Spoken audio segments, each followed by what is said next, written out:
Hello everyone, welcome back to Magic the Gathering Arena playing Quick Draft Crimson Vow. And I apologize, I'll probably have to clear my throat a little bit more near the beginning of this episode than usual.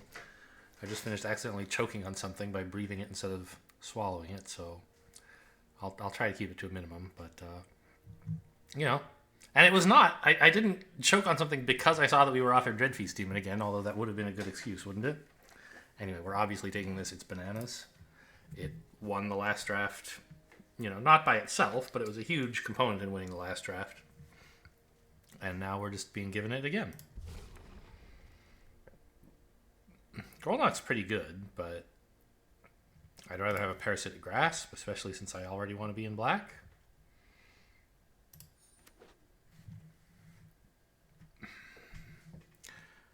Okay. I mean, we could take the Packsong Pup. It's the best card here. It doesn't fit that well into black-green. I am sort of tempted to just take Pointed Discussion, though.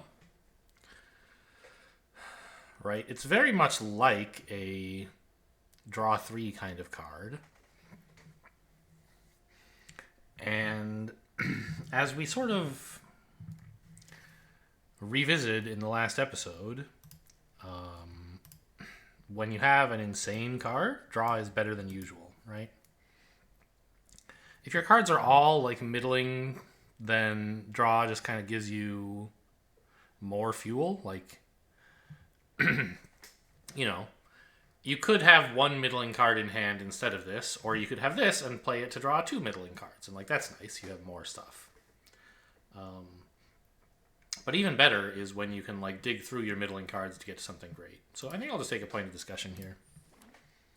Try to build the deck towards Dreadfeast Demon as much as I can. Blood Fountain would be kind of cool, but Scavenger is certainly a better card.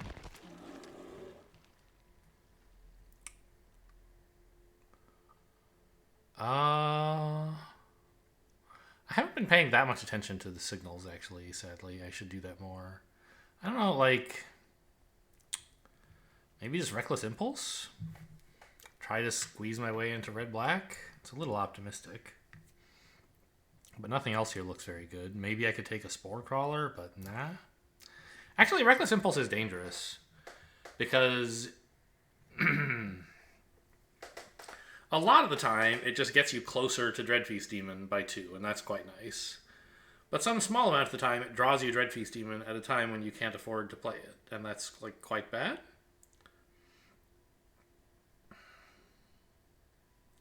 I don't know, maybe that's the wrong way to think about it, right? In those cases, you can just pretend Dreadfeast Demon was on the bottom, in the same way I like to about milling cards. So, I don't know. But, I mean, red-black is a good place to be, and this still being here indicates that maybe red-black is open. I think Witness the Future would not be totally out of line either. How good do you think that card is, Draft Sim?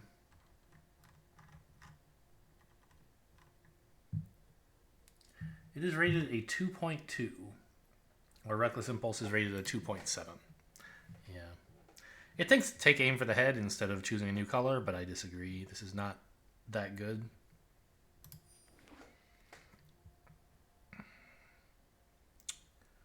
Gluttonous Guest, I think the standout choice here. Runos Dromkirk is like, he's okay at defending, right? He's a 3-mana 1/4. This is a 3-mana 1/4 as well. And we have seen some evidence that maybe blue-black is open. But Gluttonous Guest, like the blood token and the healing, are both really nice as well.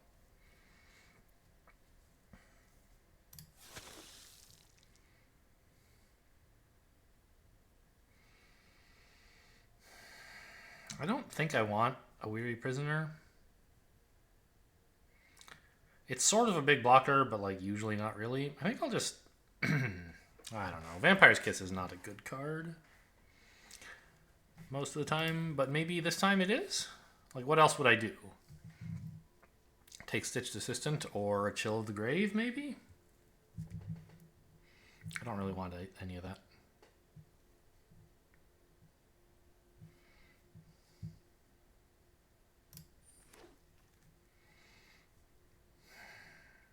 really?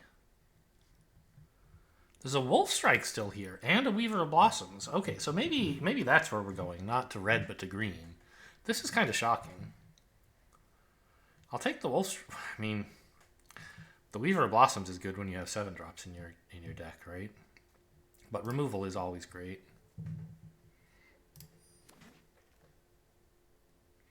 Okay, an Heirloom is fine. Do I want a Crushing Canopy instead? Not really. Probably am not supposed to take another Heirloom, but I could just take another 1/4 blocker. The training is not really going to apply most of the time, but I don't think I want a second Heirloom. And I don't want to aim for the head, so this is all right.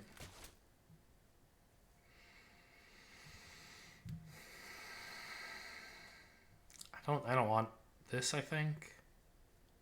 It would be pretty cool when you have 4 mana to ramp by 2 and then immediately play Dreadfeast Demon. But that's going to happen pretty rarely. All those things lining up, right? We could take Sheltering Boughs. It's like a draw card that blocks. I think it's actually not crazy here.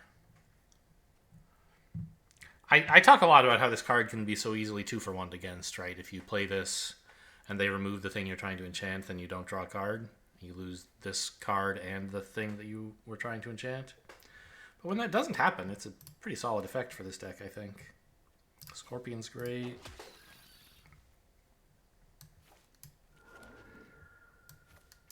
Some decent blue stuff going by. Oof.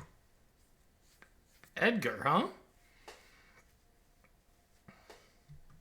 I mean, there was absolutely nothing in white that whole draft, or that whole pack.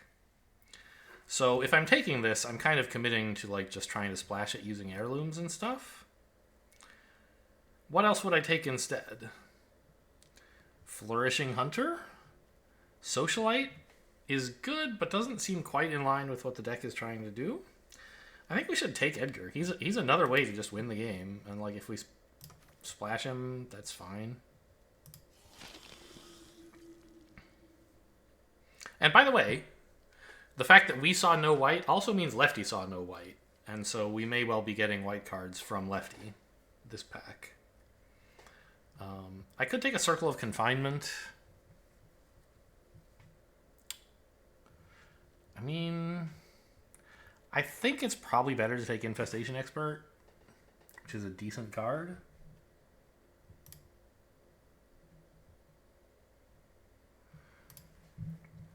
But I guess if we're going to try to run white, Circle of Confinement's a really nice thing to have.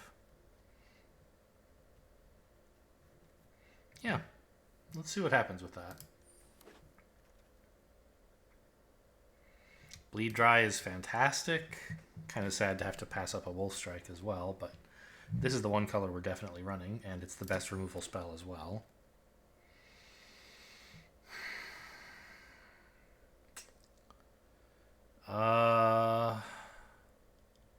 Undying Malice does not seem very good.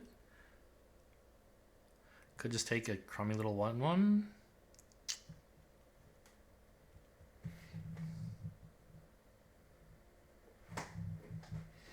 What else is available?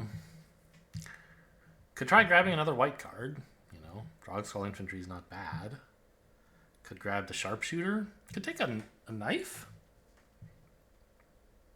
I think I'll probably have a decent number of blood tokens, especially if I keep the Vampire's Kiss in. I definitely don't think I want Heron Blessed Geist. I have very few enchantments, and I don't really want this 4-mana 3/3 flyer, 5-mana 3/3 flyer anyway. I think if I were taking a white card, it would be this one. Black, like Undying Malice is kind of cute.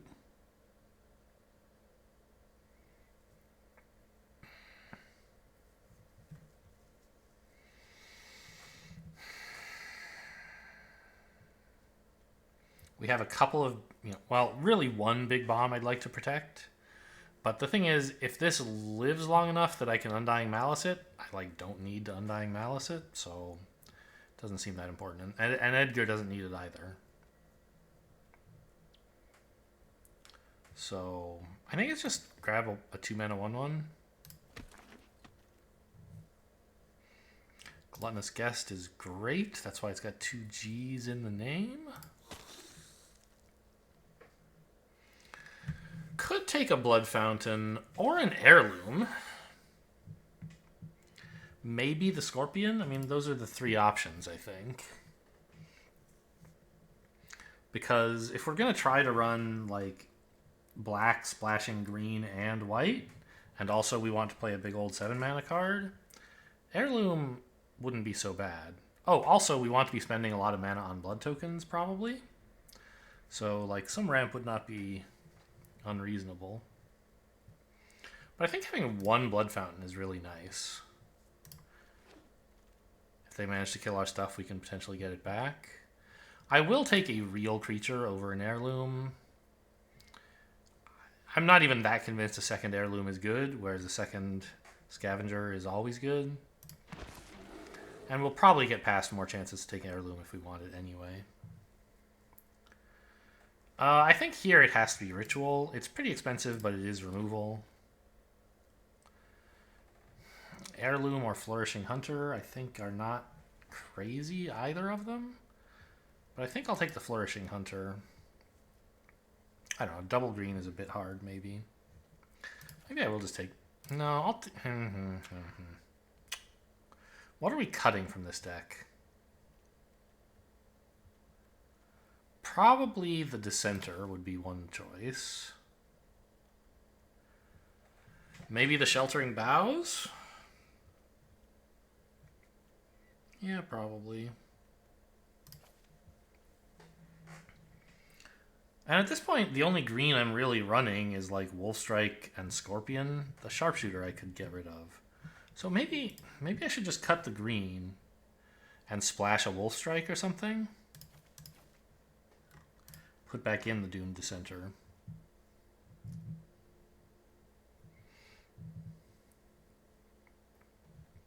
In which case, Flourishing Hunter looks a bit worse, right? And it would be better to take another Heirloom. But in this deck, do I even need Heirlooms? I mean, I guess they're okay. The thing is, like, Hunter is better if I have Heirloom, and... Right? I don't know.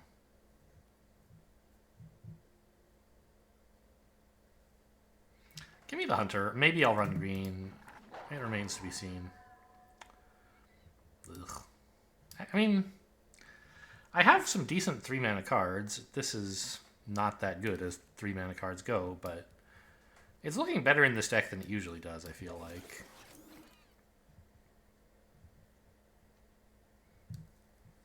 Okay, as white cards go, this one's alright.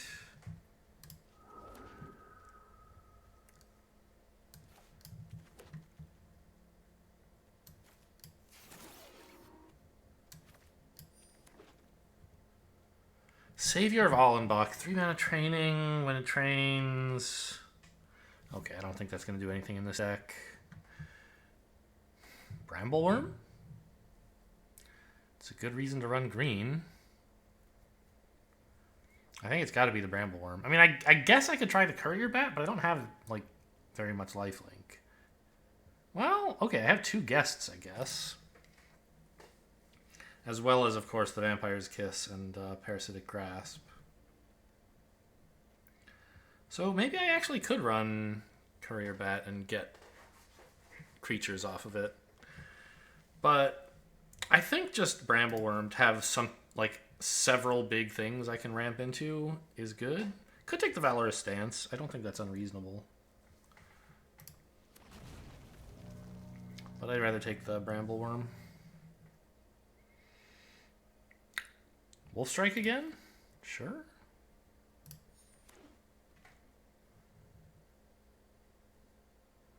Courier Bat has come. We've gotten another one. That's good. Evolving Wild seems very important. Like, Courier Bat would be good here, but I have plenty of good cards. What I need is the ability to play them all. Okay, Flourishing Hunter is the standout here, right? I mean, I need another Heirloom, really.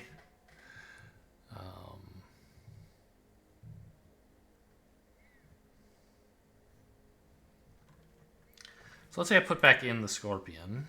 Now that I'm running more green.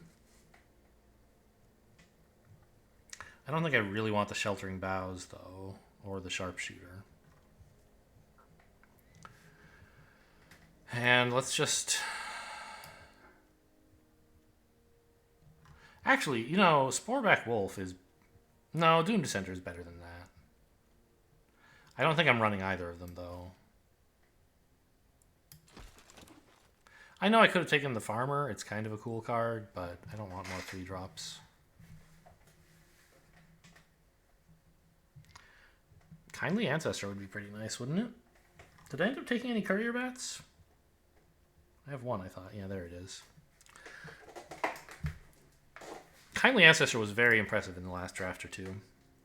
I think it's worth picking one up and cutting the Beguiler.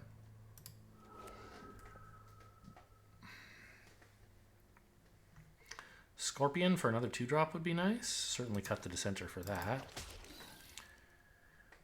Really was hoping for another Heirloom in this round, I think. A 4-mana lifelink flyer, huh? It sure would be nice. I don't know what I could possibly cut for it, though. Vampire's Kiss, sure.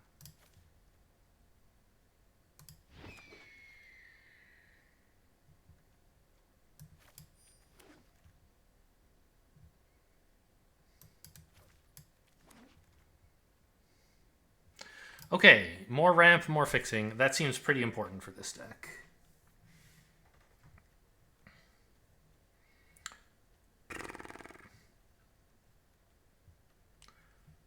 Cut a Hunter, I guess.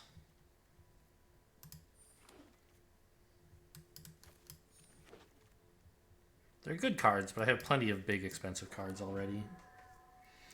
I wonder if this is an 18 land deck. It seems kind of heavy. But I have a lot of 3s. Okay, average mana cost 3.6. Okay. Okay, that's pretty heavy. Plus stuff like Blood Fountain for recursion. Yeah. I think I should be cutting like Heron of Hope for another land. Plus maybe making other changes to the deck. I'm not sure what.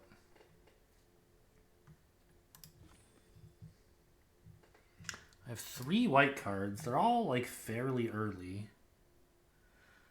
But I think running 3 of them is still okay.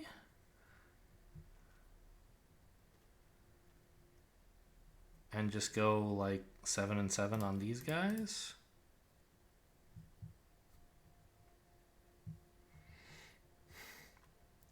It's a pretty ambitious deck.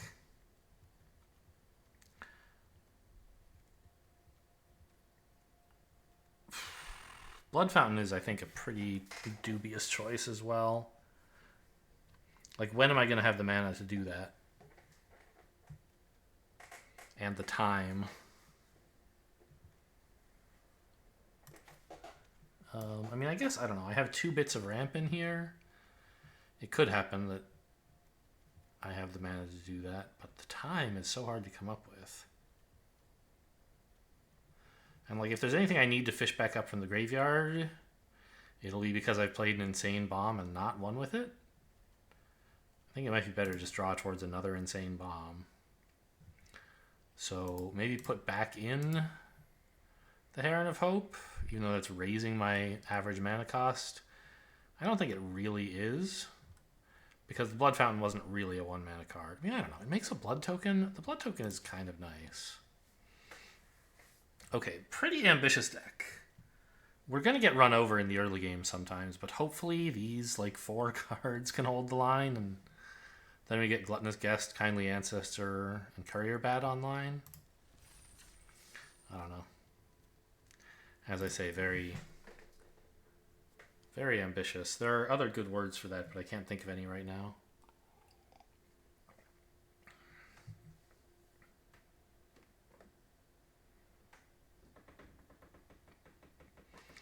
I would happily take out the Blood Fountain for another Heirloom if I had drafted it, by the way. And the Flourishing Hunter that I drafted instead of the second Heirloom I'm not running it, so I could have drafted Heirloom and still had just as many Flourishing Hunters, and I could throw out the Blood Fountain for another Heirloom. So that decision didn't turn out well. Who can say, of course, whether it was right or wrong, but it had a bad result, I think.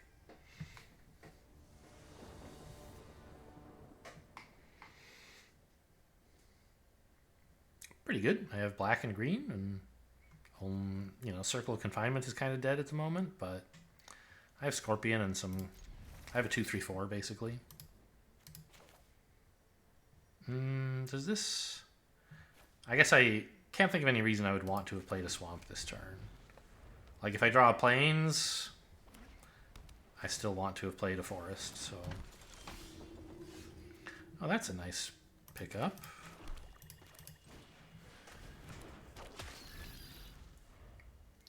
I don't need it right now, but it guarantees I can get to Circle of Confinement. What? Okay, no blocks.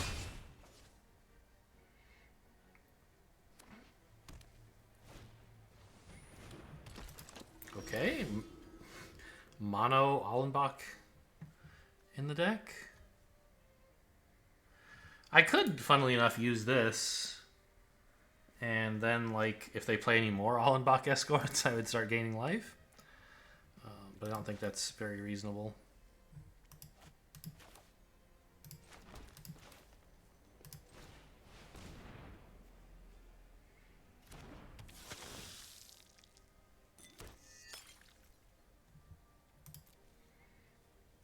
So Gluttonous Guest is a great blocker against these two, obviously. They might have combat tricks, which would be a little sad. I wonder, maybe I'm using this as an enchantment for a creature, not for a land. Because the guest being bigger would be a little more comfortable in terms of potential tricks.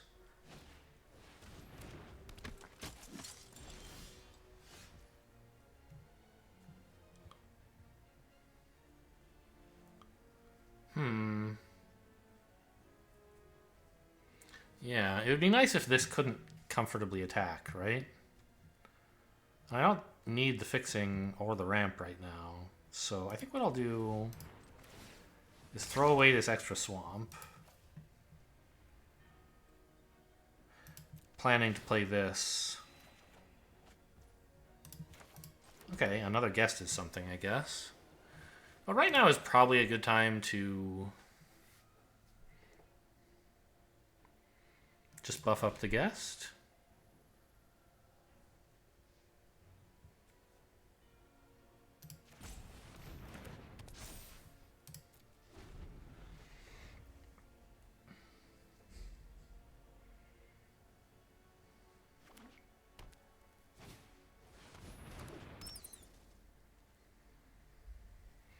Probably just confine that.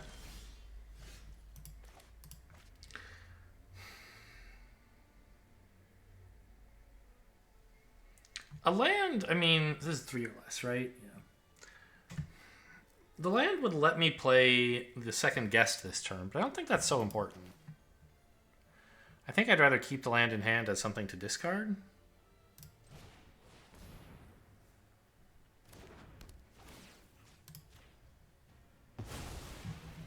To the blood token that I get off of this.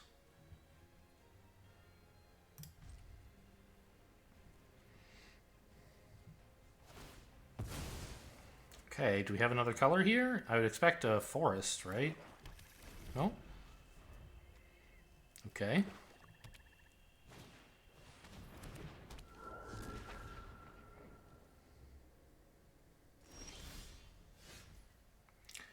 Alright, well, we still want to discard the plains.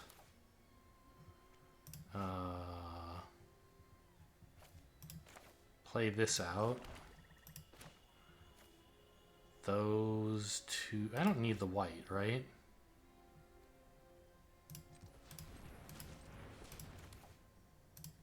I guess it doesn't matter. I'm not going to draw anything for 1 mana, right?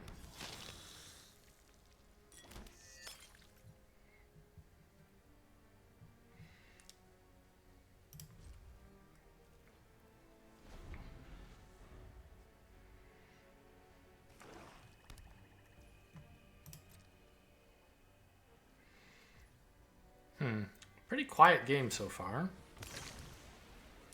I wonder what opponent is hoping to draw with all this mana. Could be Dreadfeast Demon, right? They have played 6 lands already, and they have a lot of black. It's possible. Hope not. There's my Brambleworm. That seems pretty good. Nothing to exile yet for this, but that's... Oh, Brambleworm is still unplayable even because it's only my 6th land. I mean, I think it's worth waiting on this. I don't need a Death Toucher on the field right now. And I don't really need the life, but I would appreciate being able to exile something from their graveyard. If they perhaps have a disturbed creature. Okay, that wants to die.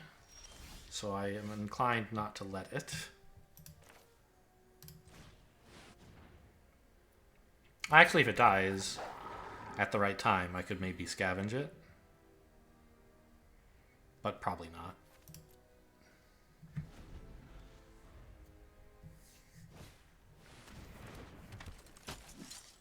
Okay.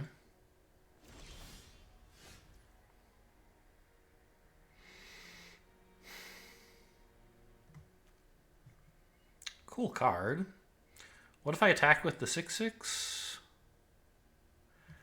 With Grasp in reserve to combat trick him? That seems alright.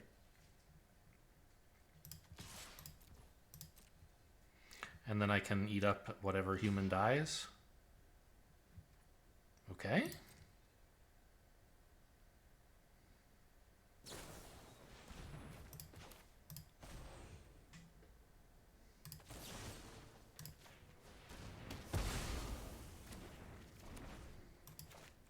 I don't love using this to eat a human that's not doing anything.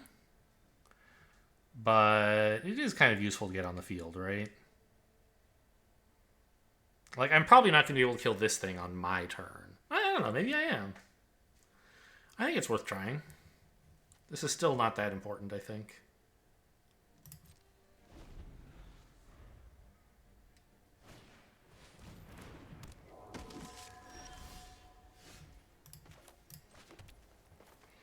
So I could swing out with the 6/6 again. I don't think they can put together any very good blocks for it. Yeah, see, I thought they'd want one of those to die.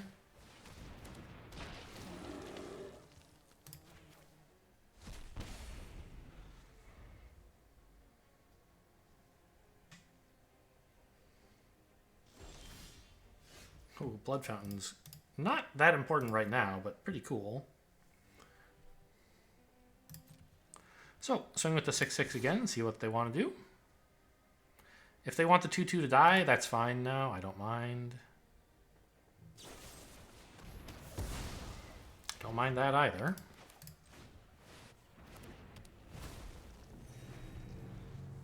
I have to say, I look omniscient this game. I'm just like, every time I do something, I have the perfect response to what they're doing. And I've been like holding those responses in my hand for a while. So it's not like I'm just lucking into them. Alright, what do you want to do about Brambleworm then? Fine with me. Just plonk down a Blood Fountain. I thought they might kill it and then I might play the Blood Fountain and be like, haha, joke's on you, I'm picking it back up in a bit. But apparently not. That's fine. Ooh, Toxrill is bad news.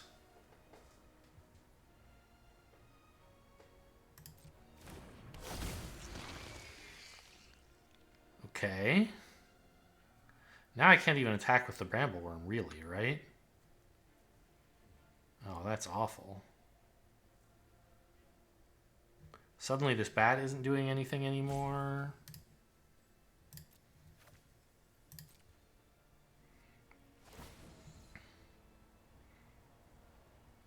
I need a Wolf Strike in a big hurry so I can shoot this thing, right?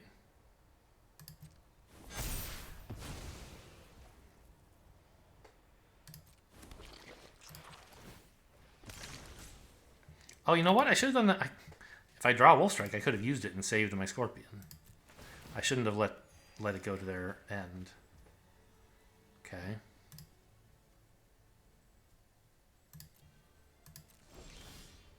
There's the Wolf Strike. Just in time. Once again, I look like a genius.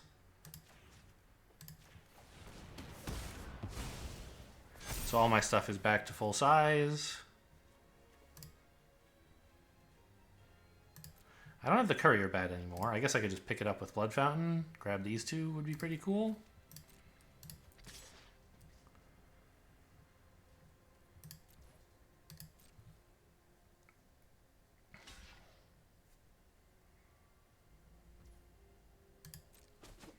Okay, this time I did just luck into the answer. Although, I mean, I don't know. I did say I was drawing specifically for that card, and I have two of them, and I was more than halfway through my deck. But the odds of getting it were still like 1 in 10. 1 in 5 because I got 2 draws. Anyway, this is fine, I think. I don't know. I don't really want to pop the Blood Fountain. Let's just play another creature. I'd rather wait until it can bring back Brambleworm or something.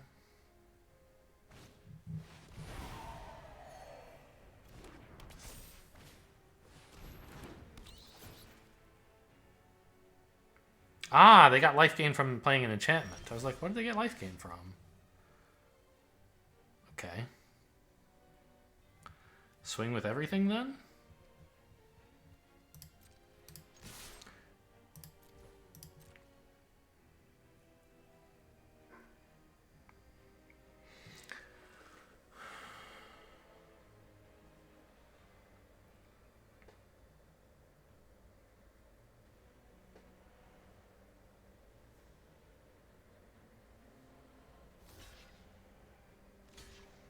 I can pick back up the Courier Bat and use the Courier Bat to pick something else up as well, if that seems useful.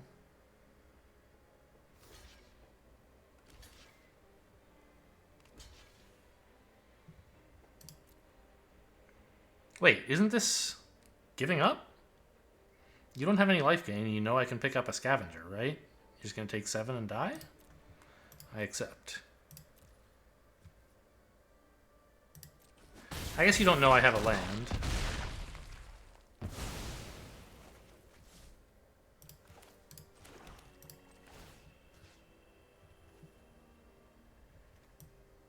Wait, didn't I have a Scavenger? What happened to him? Is he still alive?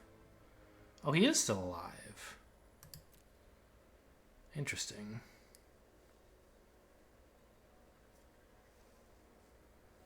Okay. In that case, maybe not, right? Maybe I don't pop the Blood Fountain. I wait till this guy dies. Like, they don't have any sources of lifelink. This guy's going to die in a couple turns, and then I can play him again. In the meantime, I guess put lifelink on this.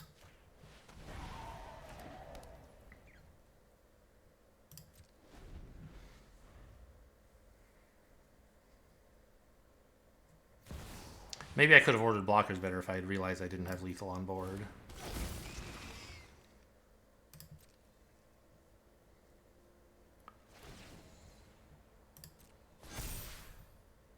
Oh, they still have their slime counters on them from the last Toxrill. So they shrunk and then they're shrinking again. End step. Okay. So the thing is, it's still not dead yet. So, like, I could attack with Brambleworm. If they have any life gain, I'm in a lot of trouble. If I attack with Brambleworm, they have to block, but that's fine, right? No other way in here to do evasive damage. The bat's not big enough. Okay. So I guess I just pass?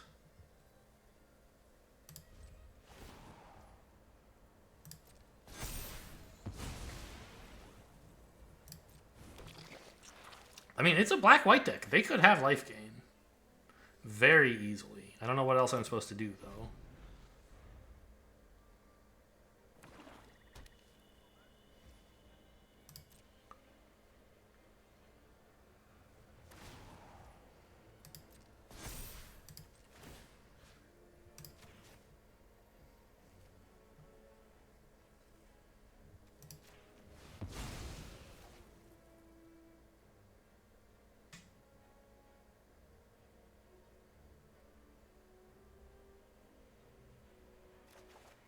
Oh, thank God that got into my hand.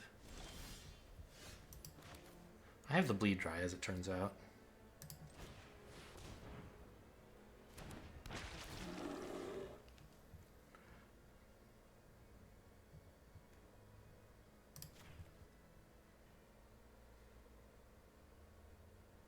If they have, like, Edgar's whatever that brings this back, stopping me from exiling it.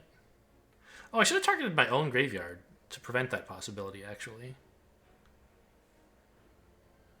Because they don't really have direct graveyard hate for the enemy graveyard at instant speed, I don't think. Whereas they do have ways to recur their own stuff at instant speed. No, but they don't have a blood token, so they can't really discard to activate it. And to play it would be sorcery speed.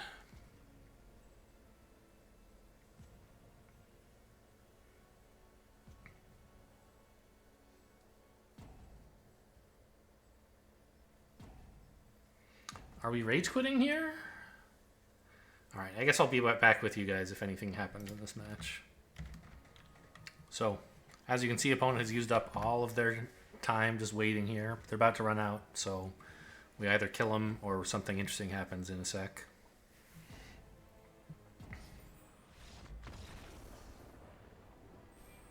That's weird. I thought... I still don't understand Arena's, like, timeout rules. Because if you just time out for one turn, usually you pass the turn, and then if you time out again on the next turn, you concede. But I think if you use enough timeouts all at once, that might be enough to make you lose in the current turn. Like I feel like I've seen that behavior once or twice before. Anyway, pretty exciting game. Getting to beat a double Toxrill is pretty cool. And I think... I played well, but I also drew pretty well. Like, I didn't get my own Dreadfeast Demon or anything. But I got my removal at exactly the time I needed it. Preventing me from using it up prematurely because I didn't have it at the time. And... I mean... I could have maybe killed them a bit faster if I'd attacked a little bit more when I had the board advantage. Like, you know, I started swinging with the Flourishing Hunter, and that was cool. But maybe I could have gotten in a couple points of chip damage some other way, and then I wouldn't have needed that luck at the end.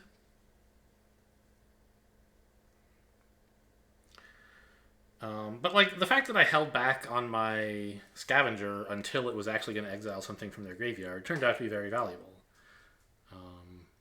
Not so much because the thing I exiled from their graveyard was important. I mean, it was. A 2/2 enchantment is nice. But because the 2 life mattered a lot, as it turned out. I didn't expect that to be the important thing, but it was. This is fine. I don't have any black, but I have an heirloom.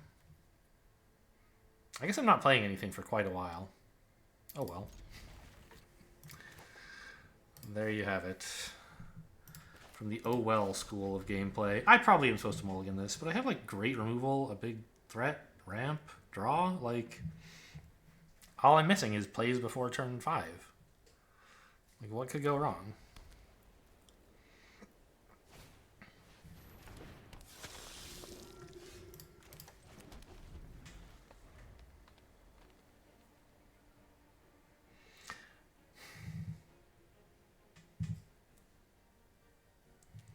We see another... Oh, wait, no, the other person didn't have Officiant. They had a different 1-mana white card. They had the Allenbach Escort. Okay, so, I mean, this looks like the green-white training deck, maybe. I gotta say, everything is looking bad for me. Still not drawing anything terribly relevant. And getting... You know, my aggressive opponent is just taking the whole board. Unsurprisingly. Is this mono white? That would be a shocker.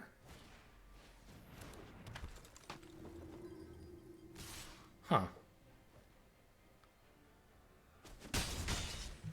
Okay, they must be missing their last color. So I can actually play this for mana and use it, right? Yeah, I can play both of these cards this turn. And it is the white, it is the plains I want to enchant.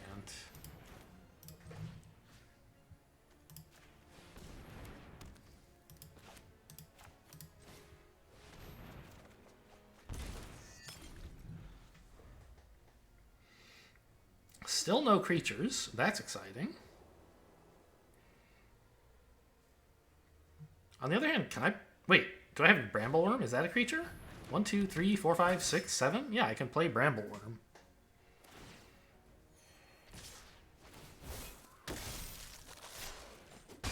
A turn 5 Brambleworm is hopefully enough, but like they could easily just have some removal, right? Could they? In mono white? Yeah, they could have like Cigar's Imprisonment or something. But this is gaining life at least.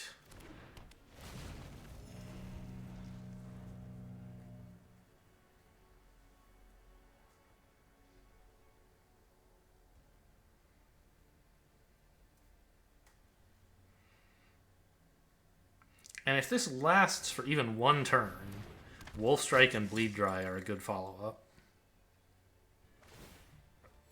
And it looks like it will. What? Brambleworm has reach. And you're tapped out. Okay. So we have 7 mana, 8 mana, so I could play both of these and still use a blood token, which seems good. It means I have to play one of these lands, but that's okay. I don't mind having 6 lands. Alright, I don't really need to actually play either of these proactively. We'll just wait until like something arises where it seems like a good idea. I mean, I guess I could shoot their Minister, but I don't really care about it that much.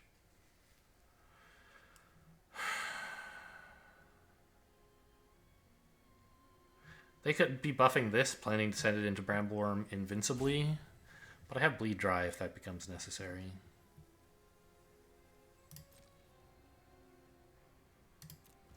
Right, maybe letting this train somehow could be their dream.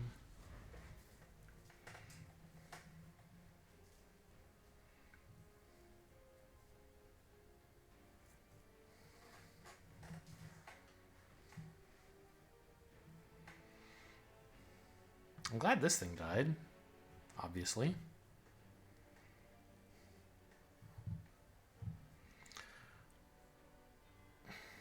Three mana 2/1 flyer is not very efficient. The training is, I mean, it's not bad though. The training is what makes it really good. If it can train, it's a very good card. When you play this, tap something. This gets +1/+2. That's pretty cool.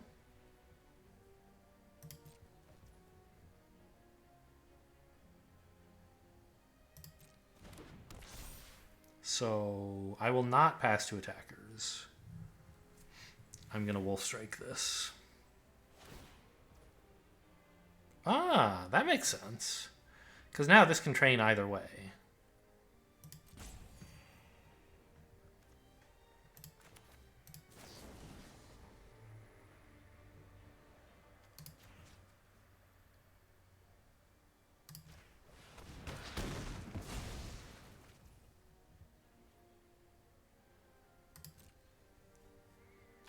Witch's Web would be a cool card here, but I don't have it, so... I mean... Oh, this doesn't train. I thought putting this here would make this train, but it doesn't. Okay, I'll save the Bleed Dry for something that matters then. I thought like maybe getting rid of some counters would be important, but... Or killing this without letting it spread 2 counters, but if it's just doing 2 damage to me, I'll let Brambleworm take care of it.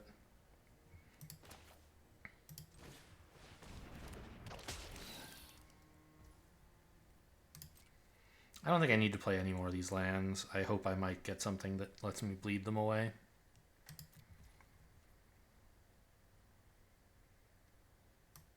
Although, what is there? Oh, I have a deck tracker. I can look at a deck tracker. I know there's, okay, 2 Gluttonous Guests And a Blood Fountain. And a Grisly Ritual. That's it, huh? So 5 blood total in the deck. I'll play one more, I guess. I don't have a good reason. Oh, did I decline to exile something from their graveyard last turn? I had mana and I just forgot I could do it. Yeah, that's true. That's another reason to play a land, is because now I can bleed dry and still have enough mana to use this.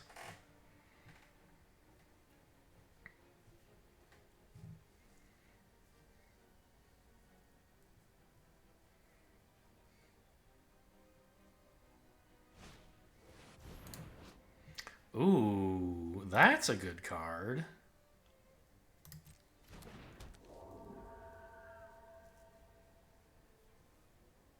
Although, is it? Like, tapping the Brambleworm is cool, but I have a Scorpion still.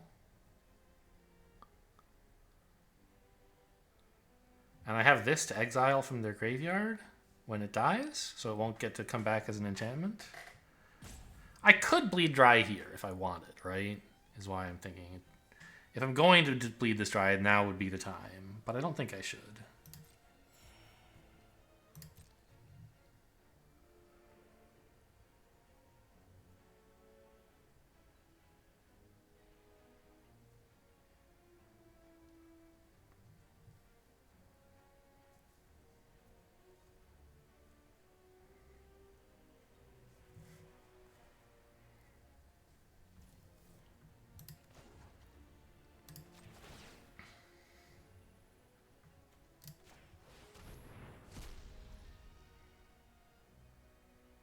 I mean, maybe I should be leaving creatures for my scavengers to eat. But I think there is some danger they get to bring something back. Oh, what a card. If I play the forest, I'll have enough to still bleed dry if it becomes necessary. Whereas if I don't, I can just use this to exile something. I think being able to bleed dry this turn is more important than saving this for a potential blood token use in the future. I don't know now what it is I would bleed dry, but they could play a big threat. It could happen. And I want to be ready. It's really nice to have a backup blocker, because now the Distracting Geist is so stupid I don't even have to think about removing it. Unless they can kill one of my blockers, of course. Yep. I was worried they might have a card like that. Okay. Not much I can do about it, I think. If I had a Wolf Strike, I could maybe shoot it at some point and...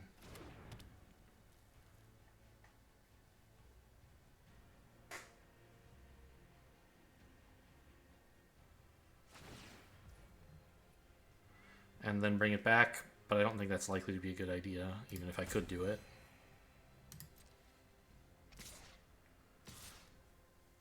Okay. Ooh. Yeah, I guess that's true. The 1/2 gets in for free.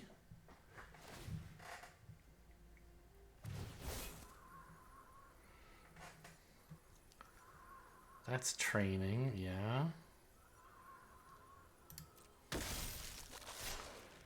That taps, fine.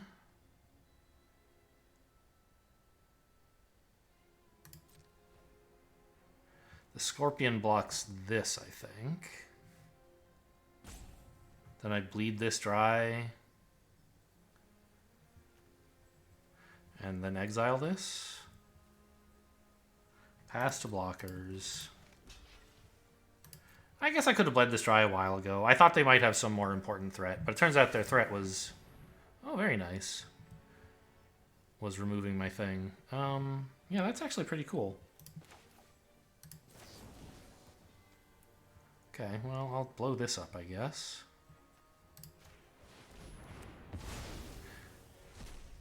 I don't know. In some sense, this is a bigger threat because it can actually get tapped down my only blocker. But I think if that thing got to put its counters on any of their stuff, Like, I kind of let it grow. It had like 3 counters on it or something, right? Maybe it was only 2, but I feel like it was a lot. Then that seems like it would be bad for me. So I'm going to have to let them get in for 4 for a while. Hopefully it doesn't get any worse than that before I draw another big answer. Or am I playing answers or threats here? It's not really clear to me. I think they're kind of more like answers than threats, because I don't really want to attack with them. I just want them to block my opponent's stuff. And this thing eventually gets out of control as well.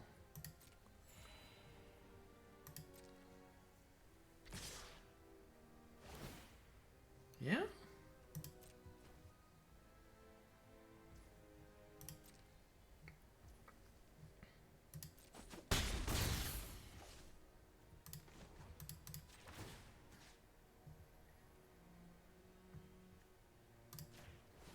They do seem to be playing mono white.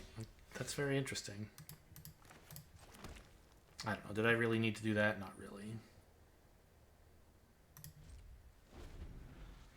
But there's so many cards in my deck that solve the problem, right? Draw any creature, basically. A Gluttonous Guest is the smallest one. Obviously, like, Edgar would be great. What? You accidentally went to combat without activating this? Oh, no. Wait, why not just... Oh, you forgot. You passed combat forgetting to activate this. So you're getting the damage, but you're not getting the healing. Okay. I mean, that's 7, actually. So I'm dead next turn if I don't come up with something. Oh, they're not activating it, so they have another creature to play, I guess. No. They have an instant? Oh, they want to remove kill Brambleworm. Okay.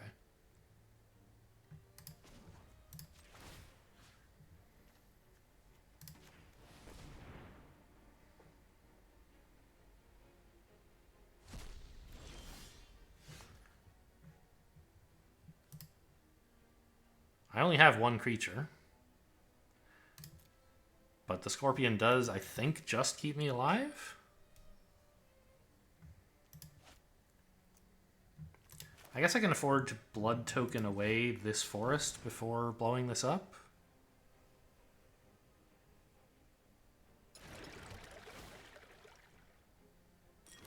Right, because it's only 6 mana to draw and play the Scorpion.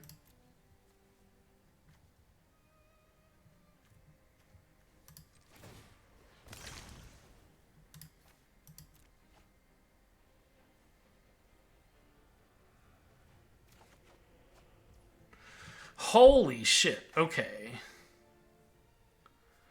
How good is this? Is it good enough? It's really close. I think it is, right? They have to now spend their 5 mana on blowing up Brambleworm before I can sack it. Right?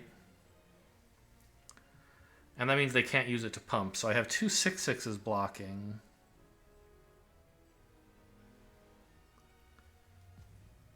And they can only tap 1 of them. Yeah, I mean, obviously I'm playing this. It's better than playing a Scorpion.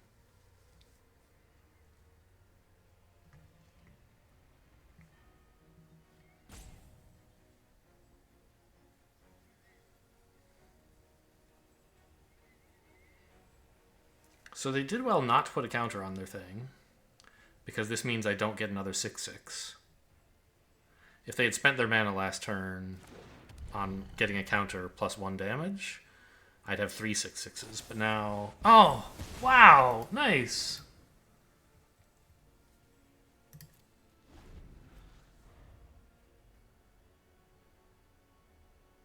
Okay, and now the counter kills me, I think, right?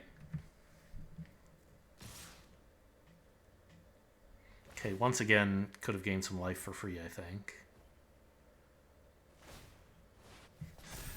Okay, good game.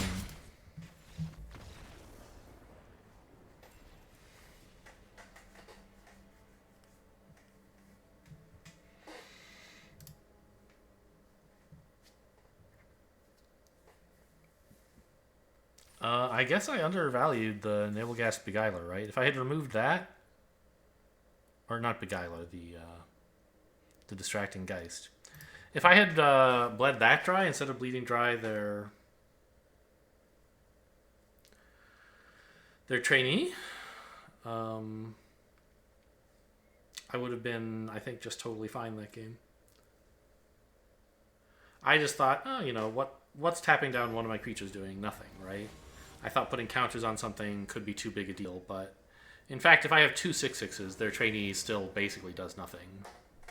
Can't keep this. This hand does nothing at all. This is pretty good, I think. Put back. Normally, I would say a swamp. I do have the hunter here, so I kind of want to keep a lot of mana. But then, if I want to keep all my mana and the hunter, I put back the only two cards that do anything. So I think that's wrong.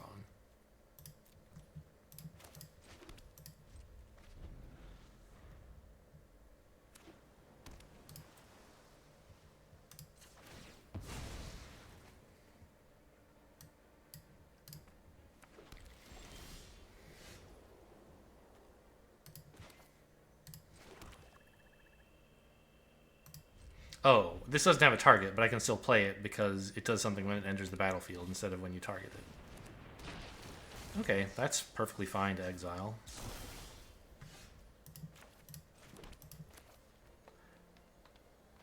It's slow compared to like playing a bat or draw, but that is a big potential threat.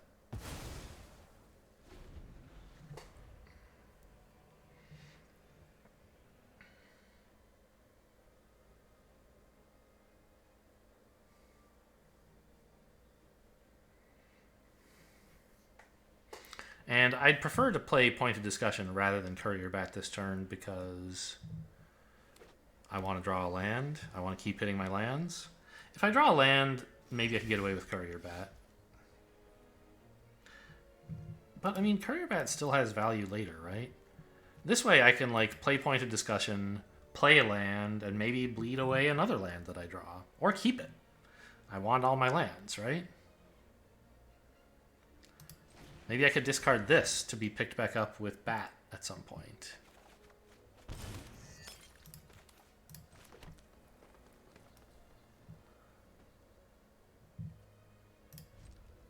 Yeah, I mean, this actually all seems like good stuff to keep. I don't have to use the blood.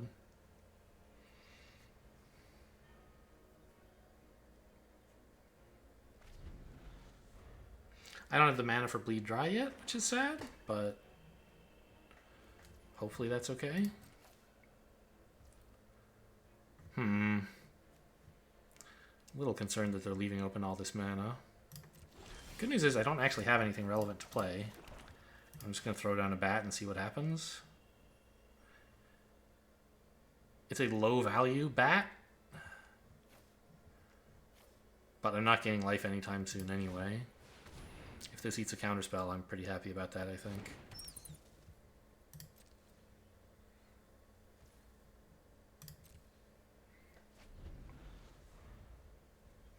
And it gives me something for the Flourishing Hunter to gain life off of, even though it won't be that much. It would be nice to gain 2 life. Okay, holding open 5 mana. I'm not going to run out the Flourishing Hunter here. It's just too... It just risks a counterspell too much for no reason. If they don't want to do anything... Oh, I should have played this pre-combat, actually. Ah. Okay, well, I'm glad I didn't. Because now I can probably resolve the Hunter. If they syncopate me for 1, it's pretty embarrassing. But, I don't know, you can't play around everything all the time.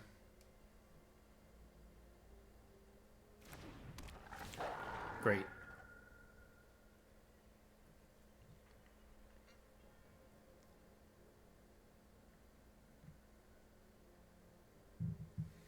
But this way, like, Siphon Essence and Geistlight Snare are offline, so the number of counterspells I have to worry about went way down as soon as they tapped this.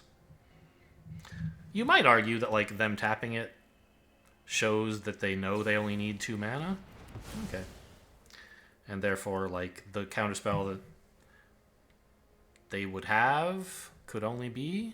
Hello? Is my client is showing a A beach ball? Oh, you guys can see the mouse cursor. I'm worried that I may need to restart the client. Yeah, I'm going to do that. It looks like it crashed. For me, it's like not even rendering properly. It looks okay for you because it captured the last frame.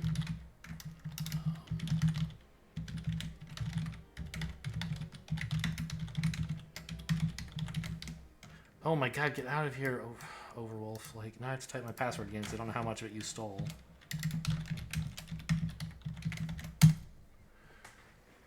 So, I'm reconnecting, and that's going to shut out, log out the first instance, hopefully. I mean, the client hasn't crashed in a long time. I'm not super mad about this, unless it indicates that, like, suddenly the game is going to start crashing a lot more. As long as it doesn't kick me out of this game, right?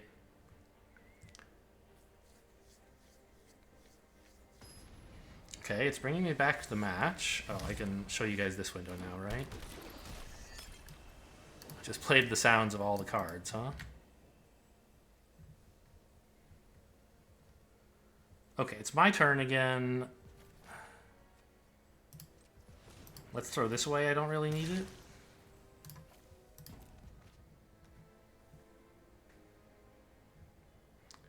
Oh, and I think both clients are playing sound now. Let's close this one. Turns out I wanted that land, kind of. All right, I'll just run out of Scorpion.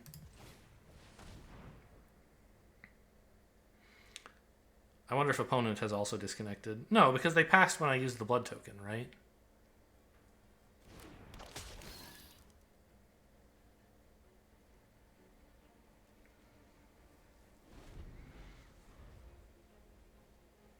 I mean, if I'd kept the land, then I could now play Dreadfeast Demon on the next turn.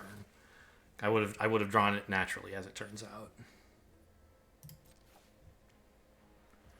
But you can't always predict such things. Like, I could Wolf Strike this. I think that's fine. I have a Bleed Dry in reserve anyway. And this might take up a counterspell, which would be nice.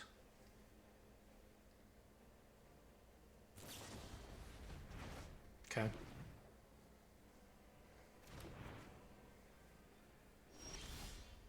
Gotta land anyway, so I am risking counterspells when I play this, because they have 3 mana, but I'm not going to wait.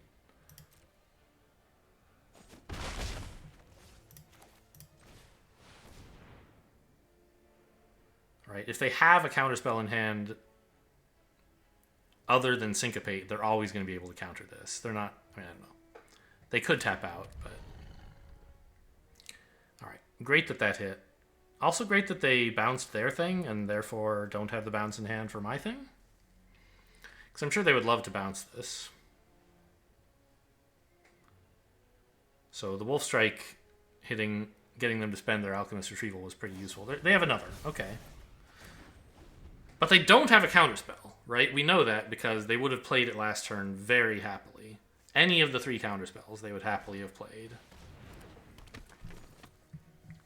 So I'm just going to play this again.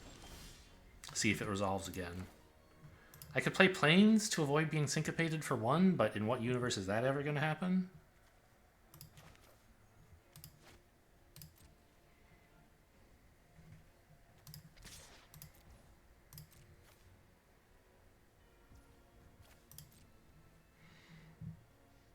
Like, if they're going to syncopate me, it's going to be for 3.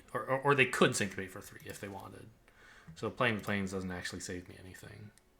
Except it makes them spend 3 mana. So they have less available for other stuff this turn. I don't think that's relevant. Maybe they just bounced instead of countering to make me spend more mana. And they actually do have a counter. That certainly could be. Turns out, no.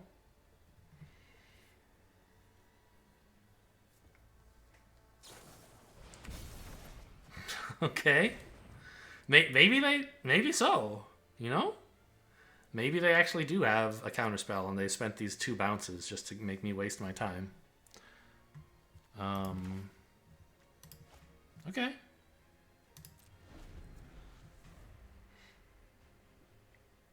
I think they should attack with the 2/2, unless they're planning to counter the demon.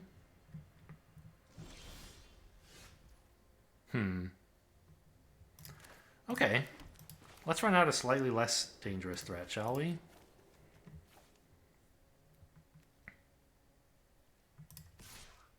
Because that way the Dreadfeast Demon is still in hand as a potential like game winner.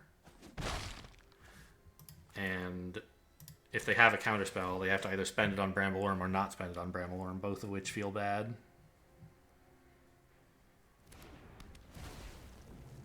And also, if they have another bounce, I do gain the life this way. Not that that's a huge deal. Hello? That's... I can't emote? Okay, something weird. Oh, I also have the wrong avatar. Yeah, something weird happened when I rejoined the game. J-Dogs Cheesin 84. Alright. I played 3 7-mana cards, and that was finally enough. Okay. So I think I'm going to pause here, restart the client, get things back together, and be with you in a minute. It occurs to me that that last game was by far the least flashy, right? I just played, like, some stuff on turn 7, and they bounced it, and I played some more stuff, and they bounced it, and I played some more stuff, and they bounced it.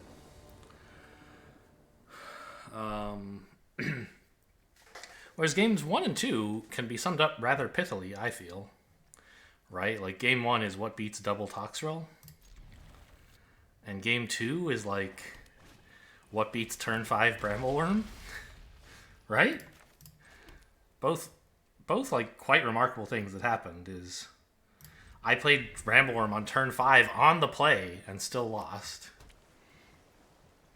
And my opponent played Toxrill twice in the first game and still lost.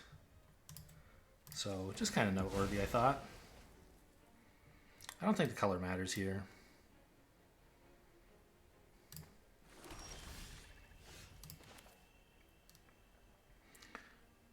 We're obviously not super happy with how things are going. This is a good creature that they're going to be happy to transform. And they're going to get to look at my hand. The good news is none of this stuff matters. So if they want to cycle it, like, go ahead, I guess. But they're going to get in damage.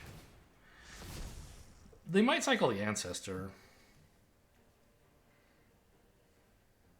Oh no, but I discard it, right? So I would come back at least as an enchantment. Or as a disturb. Yeah, a disturb enchantment.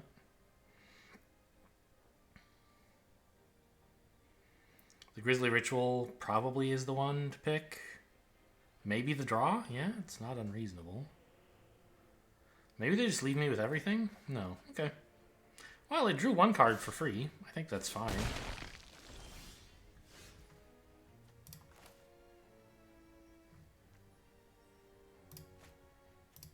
Well, if I want to play the Kindly Ancestor, I have to go like this.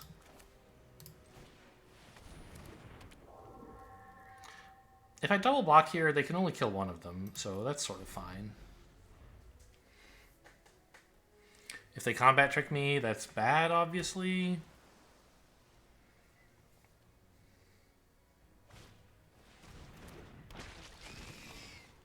Okay, they're just not going to attack.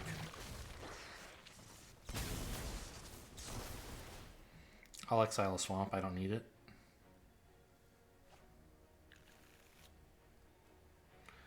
Or do I want to exile this? No, right?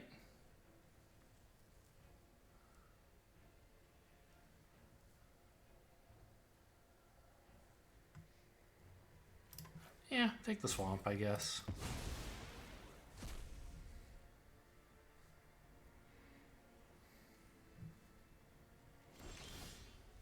So they got good value by playing a Throng and then sacrificing it. Kind of cool, right?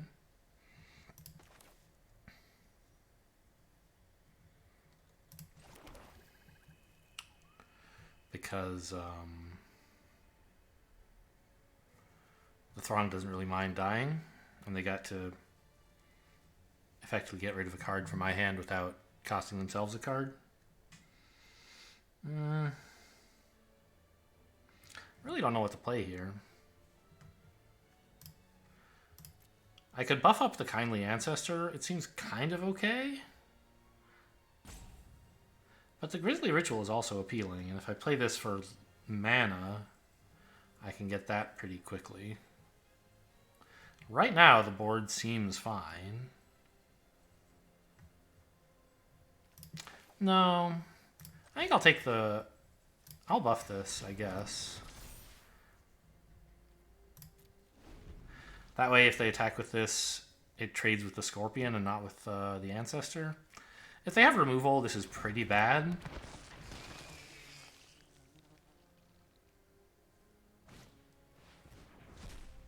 Wow, they even got extra value out of throwing this away.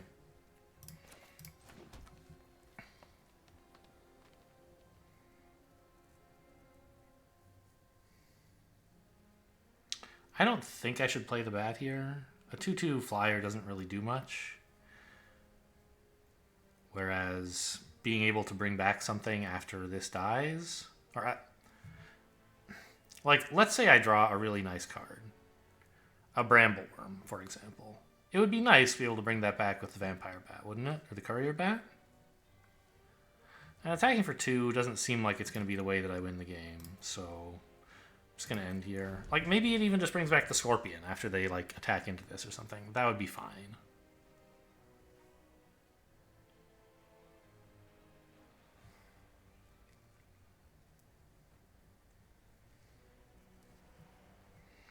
Yeah, see, the Ancestor is holding everything off, whereas if this were... That's nice. If this were just a 2/3, they could attack with, like, a 3/3, and then I have to lose one of my 2 creatures, and then this is online, right? So I could ritual something. I don't really care about any of this stuff, so I'm not going to.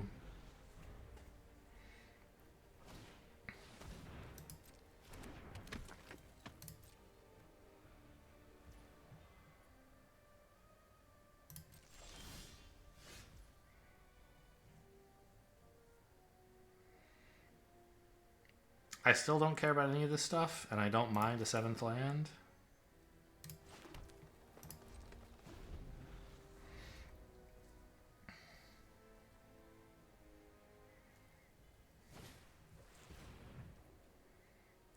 Okay. That's a little scary. Maybe I do play the bat into that. Obviously, like... They can enchant something else with it, but then I can bleed dry the thing they enchant.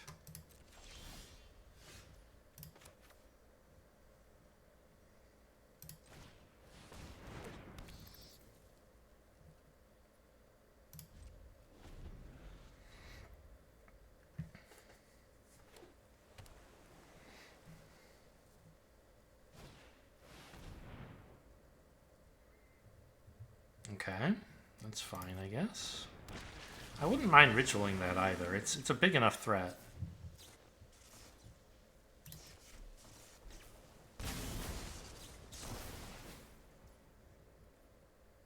Oh, I could have bled it.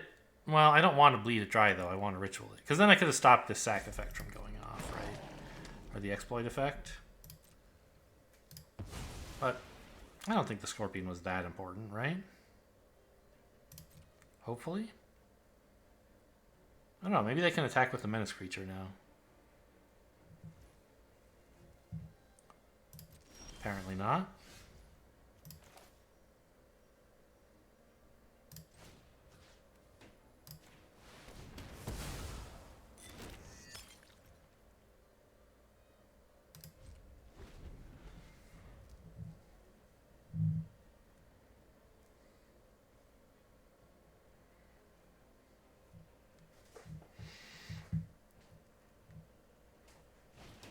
Definitely a slow-paced game.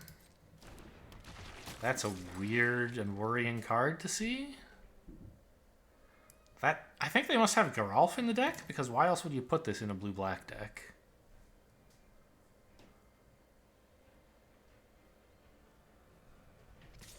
Black-green, sure.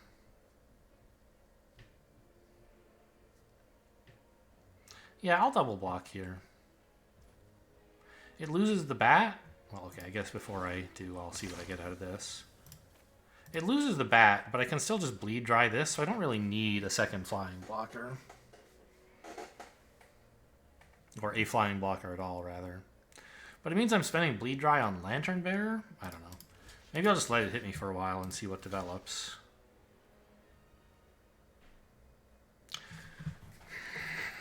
I mean, I could let 3/4 hit me for a while. But I have fewer turns if I'm letting that hit me, right? And I can draw Brambleworm eventually or something.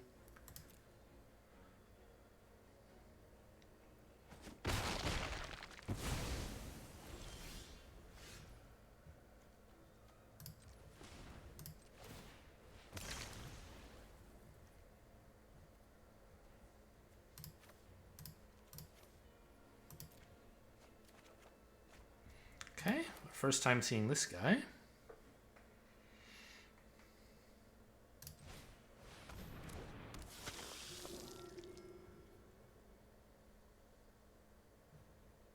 Seven mana exactly. I don't have that much blood generation left in the deck, and against a blue deck, I might welcome having extra mana sitting around for Syncopate. So I think I'll just play this out.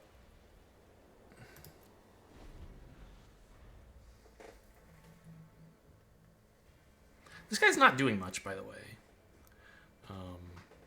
I'm aligned, they're 113, but suddenly it's a great... Okay, there's the Geralf.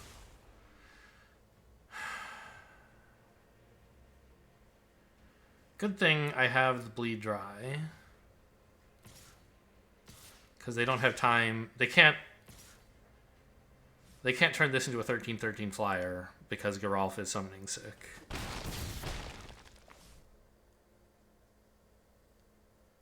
So I get a 1-turn reprieve, which I have to use to turn that off before it's a disaster. Okay, Brambleworm is actually great, but I don't need it right now.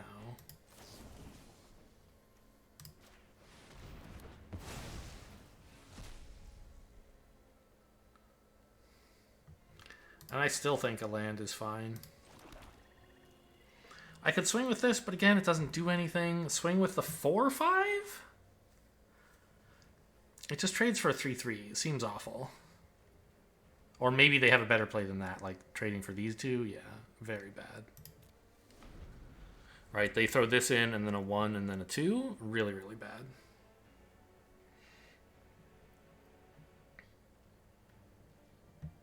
No attacks even with the flyer, huh? That's a little weird. 4, 7, 9. Okay, a 10th mana is good because... I mean... They can get me with a Syncopate. And they can get me with a Siphon Essence. But they can't get me with a Geistlight Snare. Because I could pay. I could wait. They're going to want to play something next turn. And that helps me dodge the Syncopate. And maybe the... Yeah. I'm going to wait. I don't need Brambleworm right now.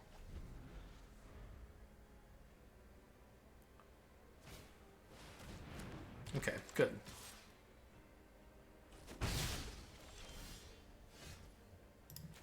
So Brambleworm first, then the Hunter.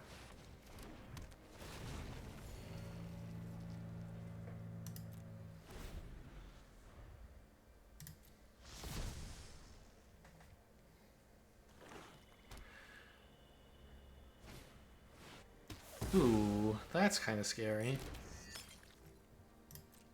I do have a Blood Fountain, though.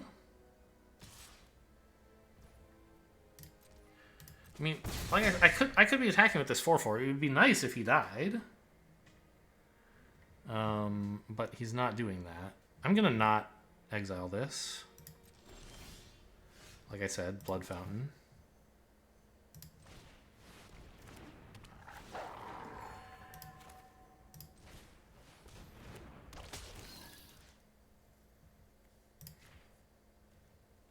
Actually, maybe it should have been this one. No, because they still have good blocks for this. The Death Touch doesn't matter. This, okay, it gets in for 4 damage. They don't really care. Maybe they even welcome the opportunity to lose their 1/1? No, because they could get that just by attacking anytime they want.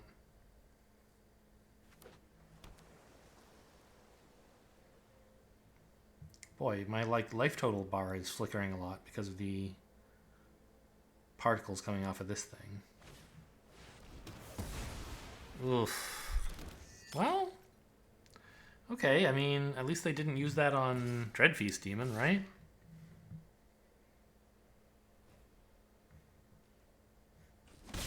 $15 cards left. Two very good draws in the deck, namely Blood Fountain and Dreadfeast Demon. This is also fine.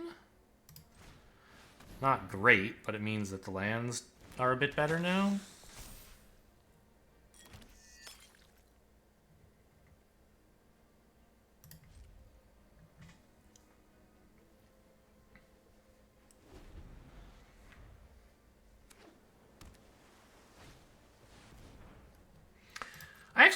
I could put lifelink on Edgar, I guess.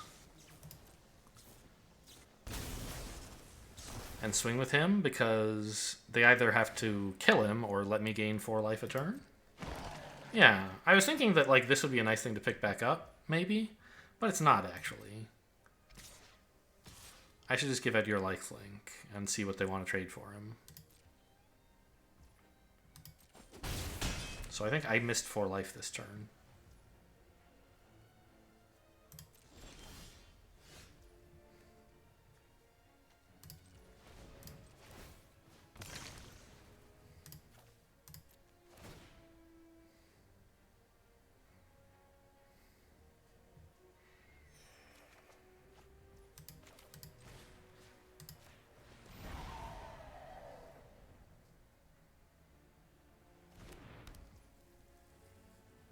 I could put on this and gain more life, obviously, but the life gain isn't really.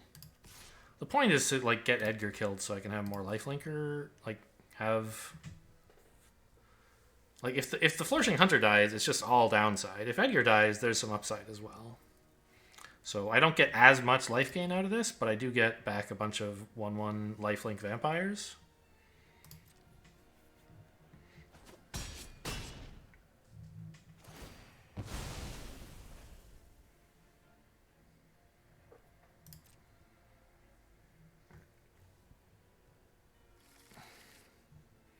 Okay, they don't have any left. Your upkeep.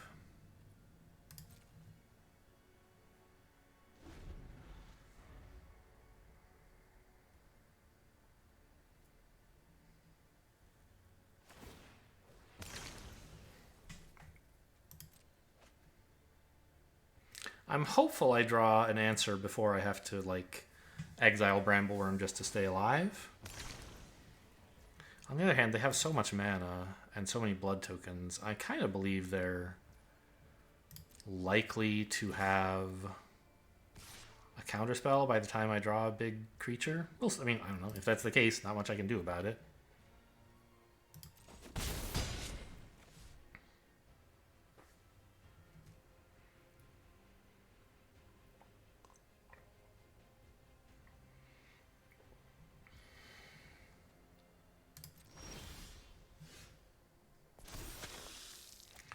There's the demon. Okay, I mean, 10 mana, 11 mana. I guess 10 is enough, right?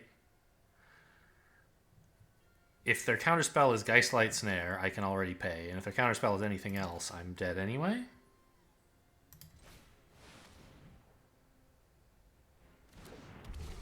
Okay, that's good. That's really good.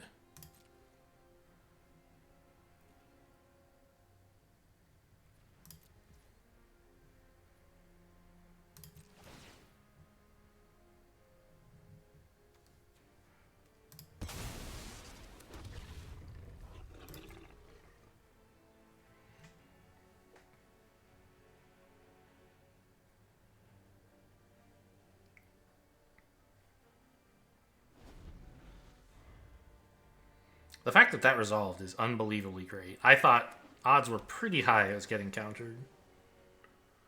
Or bounced or something. They're just like looking at this. Oh, thank God. It dodged the sorcery speed removal. Okay. So, I mean, if they have bounce now, they've dealt with Dreadfeast Demon, but I still have the Blood Fountain as my draw. Okay, that's fine. It's not a kill, it's just a tap. They get in 4 damage, but that's not that big a deal.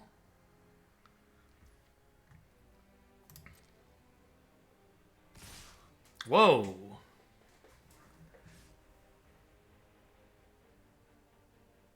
Is this really right? I guess they have to kill me pretty fast, huh? Okay, so the 6 goes here, let's say.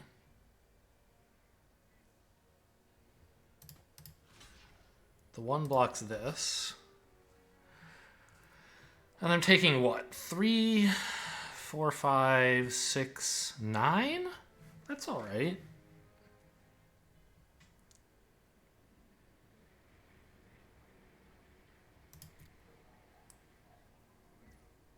I could sack a 1/1 at some point to like avoid some damage, but I think this is going to be my best Brambleworm sack, or Dreadfeast Demon sack probably. Wait, I could have blocked a 3/3 instead of a 2/2. I just let in a damage for free. I forgot that that was possible somehow. I think I have to give up on redrawing the Brambleworm and gain the life. Well,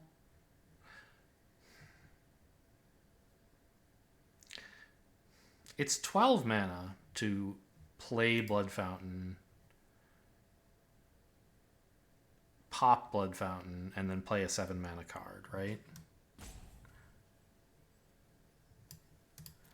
And right now I have 4, 8, 10. This would be 11, so I couldn't do it. So I think, yeah, let's just gain the life from this. It's so sad.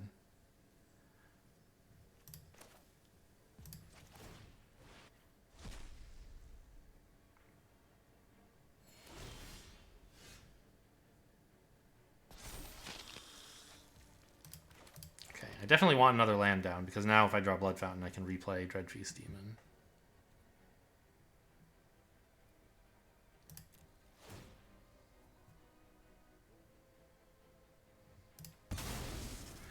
The lifelink is cool, but a 1/4 blocks a lot better than a 1/1 does. And 6/6s are also cool. I'm glad they didn't have like Alchemist Retrieval on their turn after like doing everything else. I mean, Edgar, by the way, is gonna have a hard time staying alive when I have to sack him to all these demons, but like that's fine, obviously. I want him here making vampires, not getting in the way, pretending to be a useful creature.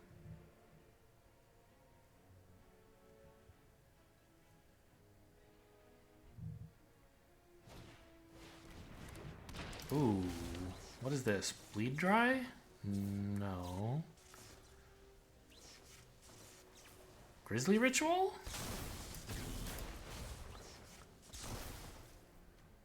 They can't cast that right now.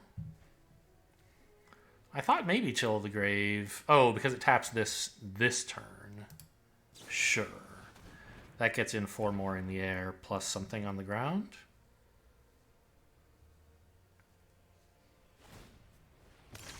Should have played that first, obviously. No, they drew a card. I see. Okay, they don't want any more on the ground. That's great. There's the Blood Fountain. So it turns out I could have not exiled the Brambleworm, because I drew this just in time that I could replay him. But I'm also happy to replay the demon, right? Because I have 4 plus 7, yeah.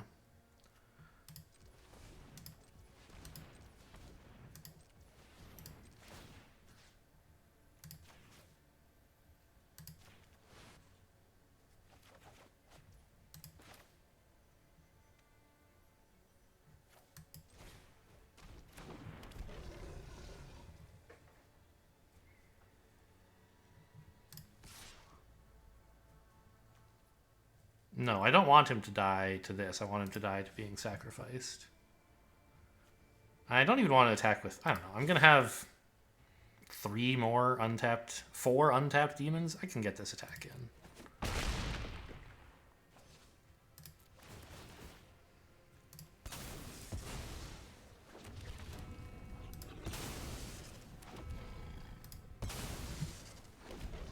I've never seen 6 demons on the board at a time. Games don't last long once they get to this stage.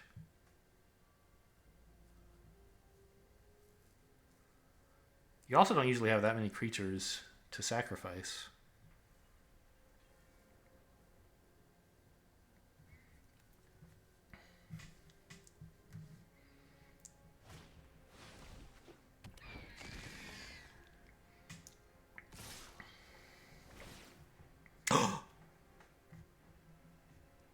One, two, three, four, five, six. Oh my god.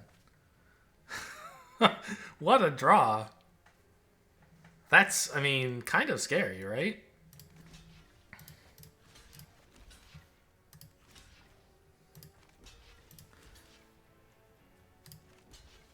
Doesn't actually matter as it turns out, but...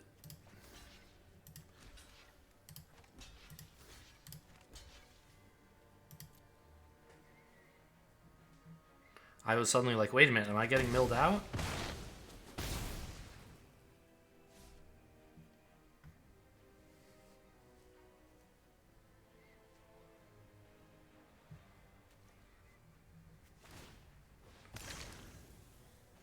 Okay.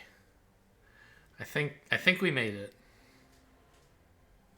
And I think I might have actually... I needed the blood fountain, like, on that turn, or I was not gonna kill them in time. And this... They could potentially, like, mill me out next turn if I don't kill them now, yeah. So, kind of cool. I could use the blood token just to see what the last two cards are. I guess I can also look at my deck tracker. Somehow? How do I do that? I'm looking at my opponent's deck. How do I look at mine? I don't understand. Oh, is it like... Whatever. I guess I'd better attack, huh?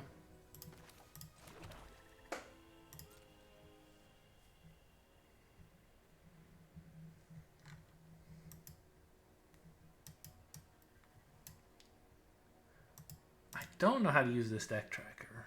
It says your deck. There's two cards. And it looks like there's stuff under it, but I can't get to it.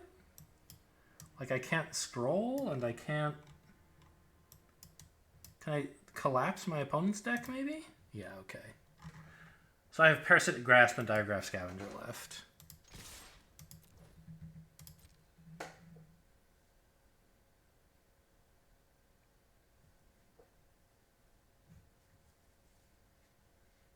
So if I had drawn one of those, or my Swamp, instead of drawing Blood Fountain, I would be dead here.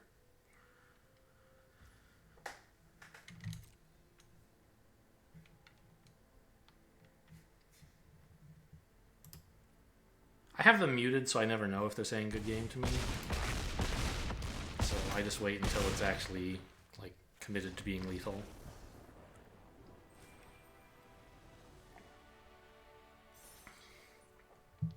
Well, that was an exciting one. We got through all of the bombs in this game.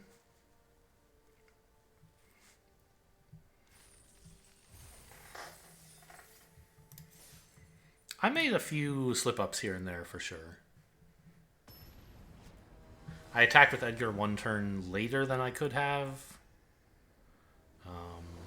I blocked wrong the first time they attacked all. This is dubious. I only have Parasitic Grasp. But I have a pretty sizable number of forests. And Parasitic Grasp isn't such a bad card to have anyway. And once I hit a forest, everything is online, obviously. Great.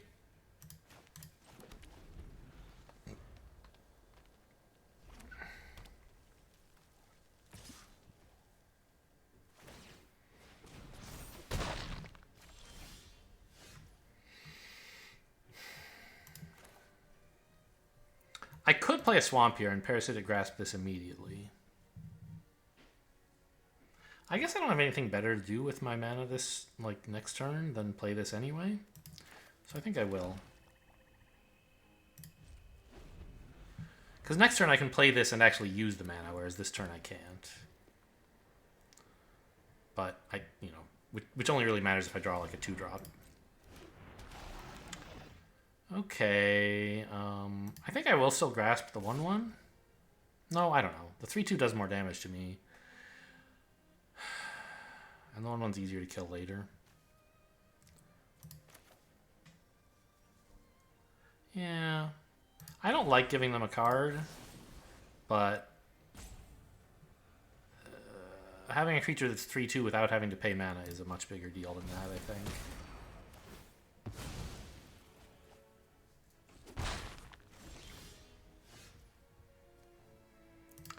Okay.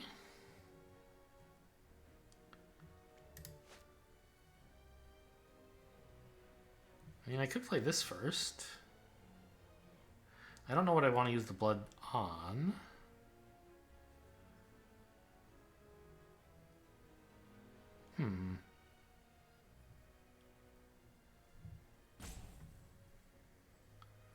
If I play this for ramp, I can't use the mana now, but next turn it could be useful.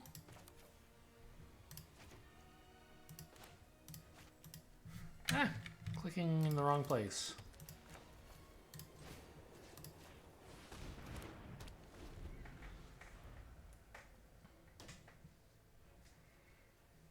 I have Grizzly Ritual now as well, for what that's worth.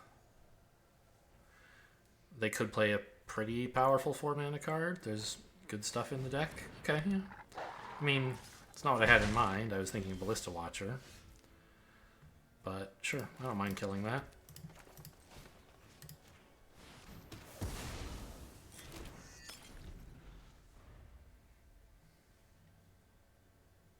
I'm definitely still behind. I haven't played a single creature.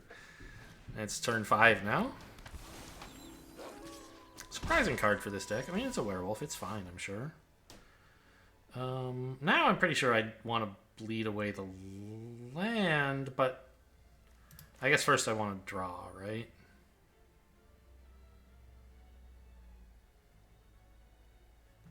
Well, not necessarily. Maybe I play this and Wolf Strike their wolf? I don't think I want to do that.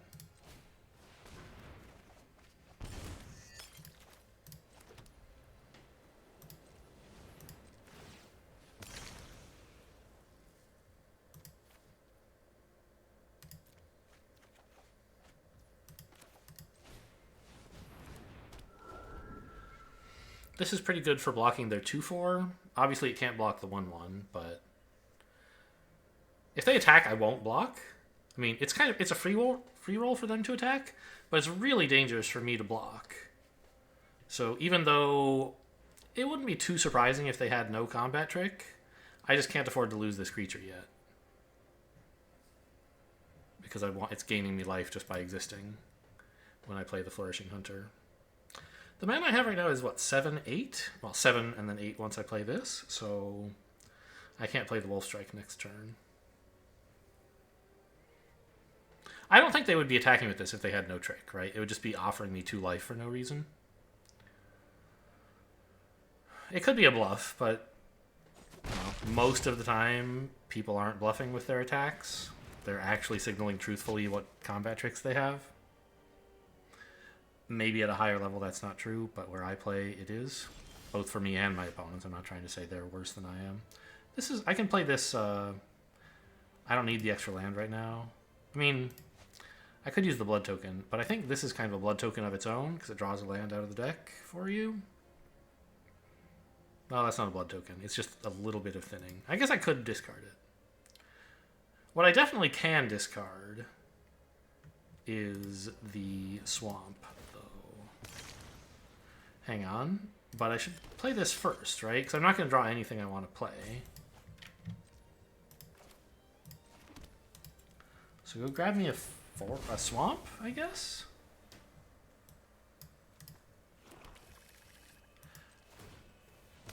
And wait, I do want to still set that off, right?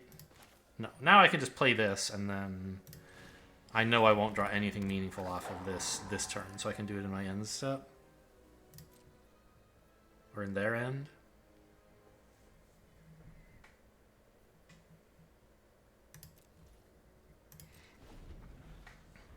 So the 6/6 is a lot harder to kill. It's not impossible. but it's harder. So I would not be too surprised to see them not make attacks here. If they do attack, funnily, I think it's the 1/1 that's best at attacking. Because it could be pumped to a 3/3 and then use Sure Strike or something. Not now that they've cast Impulse, of course. Oh wow, they have a Sure Strike that's face up. That's a lot weaker than usual, but it does mean that like next turn they can attack if they want. Not this turn. Wait, really?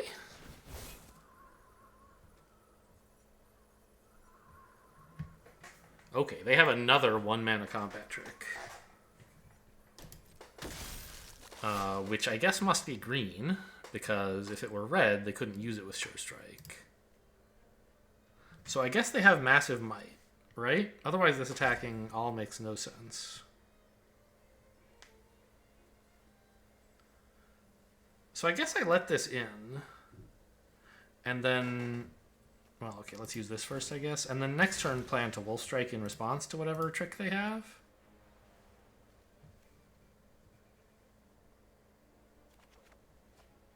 Cool. So, I mean, I'm letting in 5, which is, or probably actually 7, which is bad, but I have a plan to stop the issue momentarily.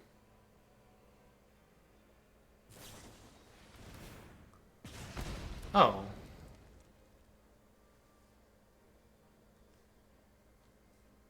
Okay. Well, that's a lot more damage. But doesn't it make it a lot easier to block you next turn? I thought having a face-up Sure Strike would still be useful. Yeah, there's the massive might. I guess that's a lot of damage.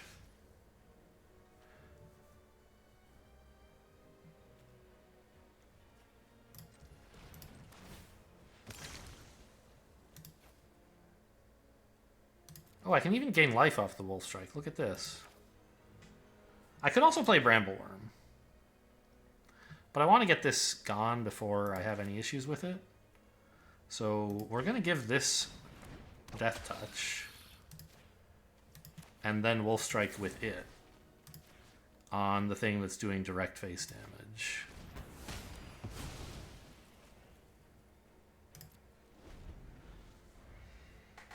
And that should slow things down by a lot.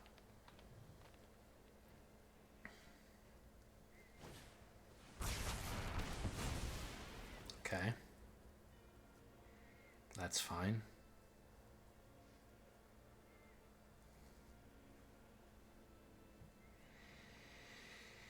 They could easily have another Sure Strike. I wouldn't be shocked if they pumped the...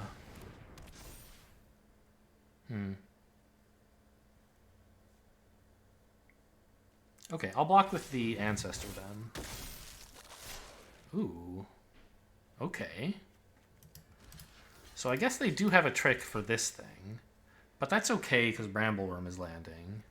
And I want to stop this damage here. I have to stop it. And then I get lifelink to put on Brambleworm, in addition to the life gain he's going to give me.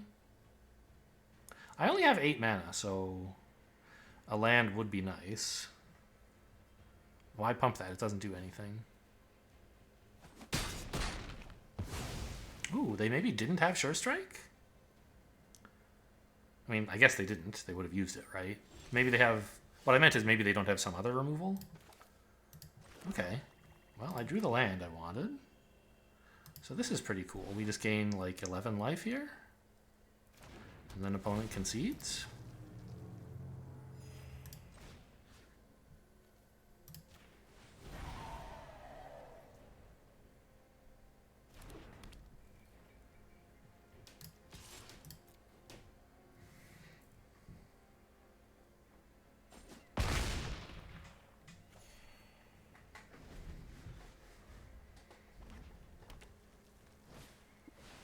Oh, your own Brambleworm. Isn't that something?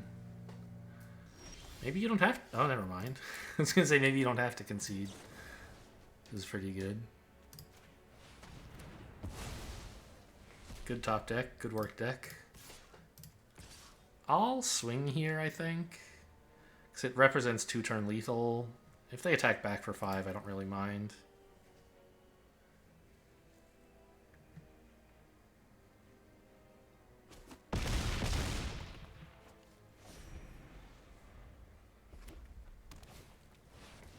Wow! Suddenly their deck is like a life gain big creatures deck. I thought it was a small creatures combat tricks deck, but apparently not.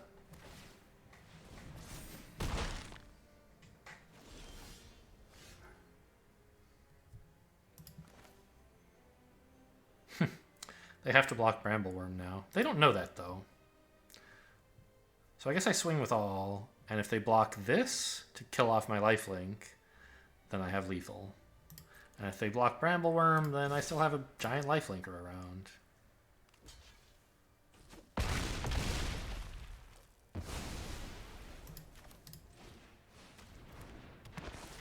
Pretty good top decks in the end.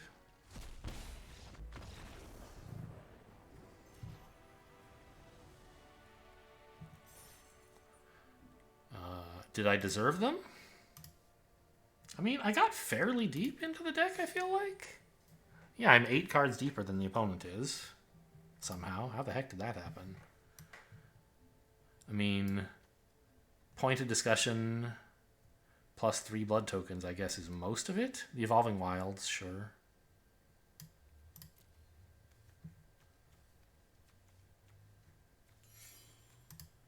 But that wasn't all, right? They even used Reckless Impulse. So that's a... How did I get so much deeper?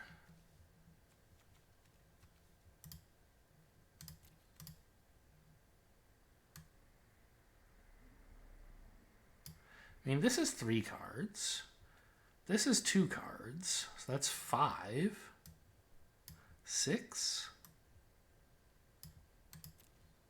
None of this is anything.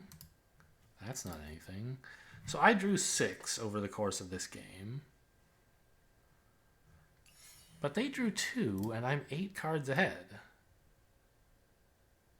They drew 3. Am I crazy? I have 17 in hand, in deck. They have 25. I should only be like 5 cards ahead of them in draw, right? How am I 8 cards ahead? They didn't like re-top anything, I don't think. I don't know. There's something I don't understand here, I guess. I'm like counting fundamentally the wrong thing in some way I don't understand. Huh.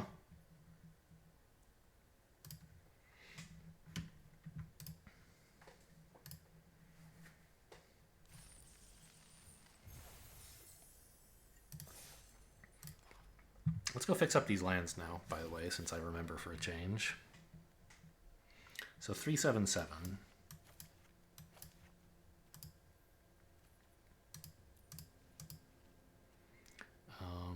I think, I don't know. I don't remember which planes I like. There's one I played with recently that I thought was cool. Oh, not that one. It's kind of weird. It looks almost like water. Like, is it snow maybe? Huh. I think it was near the beginning of the deck, wasn't it? The one I had the other day. I think it was this one. This one's nice. So 3 of those. Looks very much like a swamp. 7 of those. And 7 of those will do.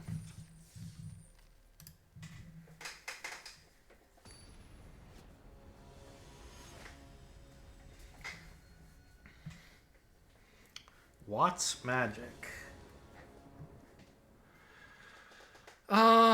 This is a little scary. I don't do anything until turn 4, but I can play this to ramp and get pretty close to actually just playing out a Dreadfeast Demon before too long. Okay, well, we're drawing nothing but the top end of the deck here. At least I have a little bit of ramp to go with it. That's a great, great draw. Okay, I've decided I don't like this forest. It doesn't look obviously green enough. the thing in the middle confuses me somehow. It's obviously a tree, but seen at a very small size, it looks a little distracting. Or confusing? I'm not sure the right word.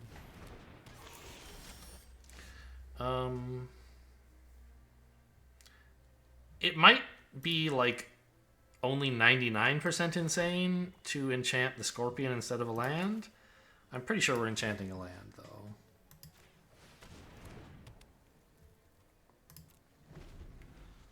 Because I have all these 7-drops I want to play.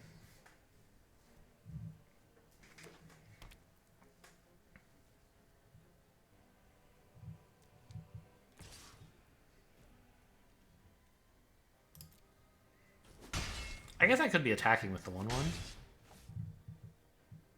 Since I'm not blocking with it. Should have done that last turn, I think.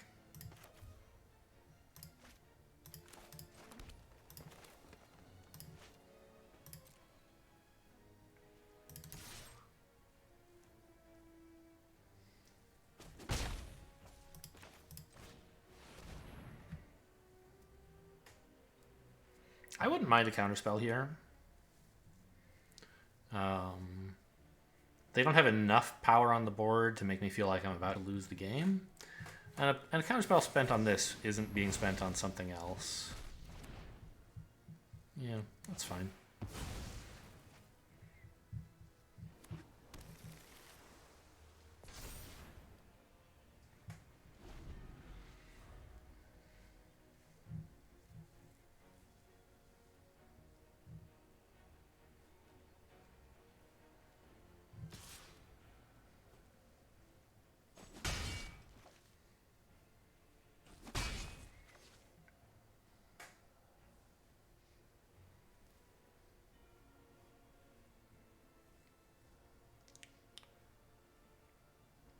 What are you looking at the scorpion for? Are you gonna bounce it or something? That's crazy talk. Okay. Now there's a good enough reason to hold this back.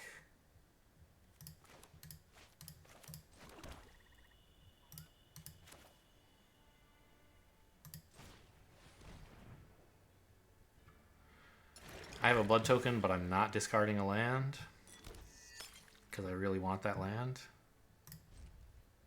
It's not suspicious, by the way. Well, it's a little suspicious to not do it, I guess. Usually you use blood tokens in opponent's end, so it doesn't look that suspicious. But here, I probably should be using a blood token to discard a land normally, right? The fact that I'm not doing it suggests that I have some reason to want everything in my hand, which is a little surprising. Okay, we'll see what the trick here is. Maybe they just want to kill the scorpion so that this can attack. That's fine, though. I plan to play big creatures that can block this.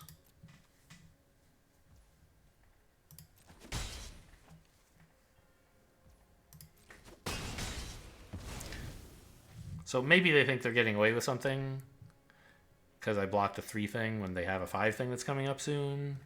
Scorpion could have gotten more value, but I'm hopeful that one of these actually resolves pretty soon, and so...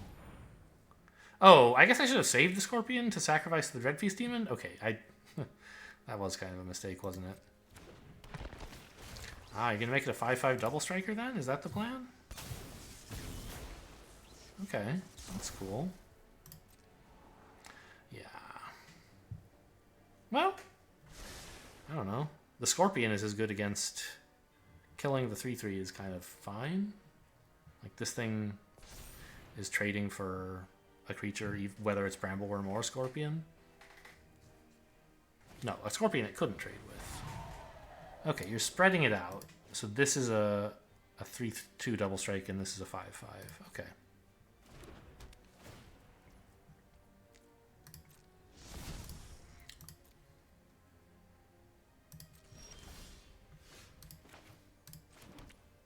Oh, they're tapped out. Well, okay. I still want to play Brambleworm first. I don't want to play Dreadfeast Demon onto, like, with no creatures.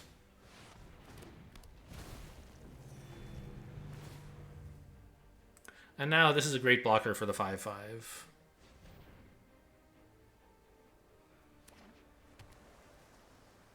But, I mean, I could be very far behind. If they do something to Brambleworm here, yeah. Well, okay, I have Blood Fountain to pick that back up, though. Oh my god, that was a lot of damage.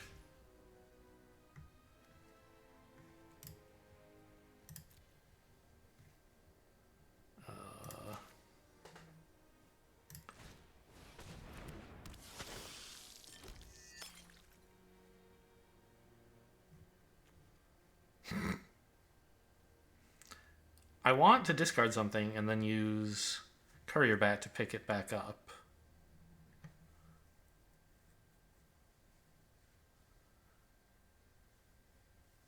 But the problem is I just have to chump with both of these creatures. So I'm not really getting anywhere, right? Maybe I should have exiled the Brambleworm and then Courier Batted back like the Scorpion or something stupid like that.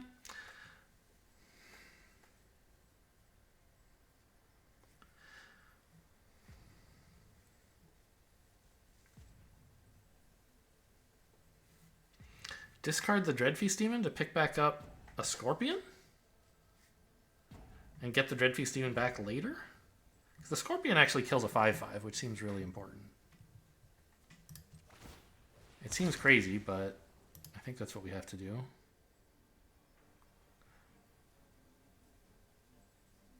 Oh, I can't actually get the either of them back right now.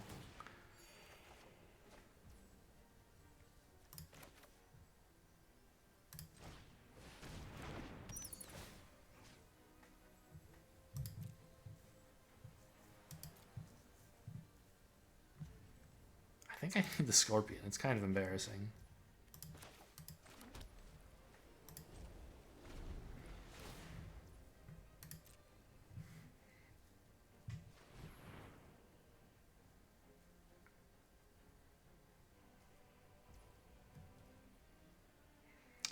No, I think I should have taken the Dreadfeast Demon back, actually.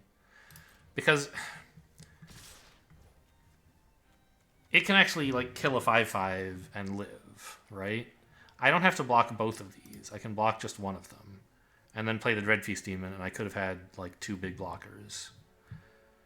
Problem is, I don't think that would be enough. This way I can, like, play the Scorpion and pop the Blood Fountain or something, right? So I think double chump is okay. Next turn, Scorpion plus Blood Fountain might live?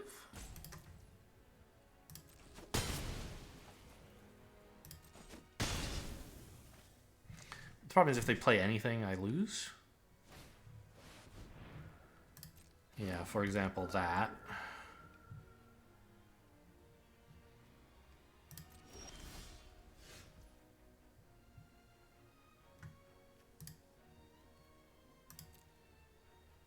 So Scorpion, I have 6 mana, 7 really. That's enough to pop this open. Grab 2 cards. And exile Brambleworm?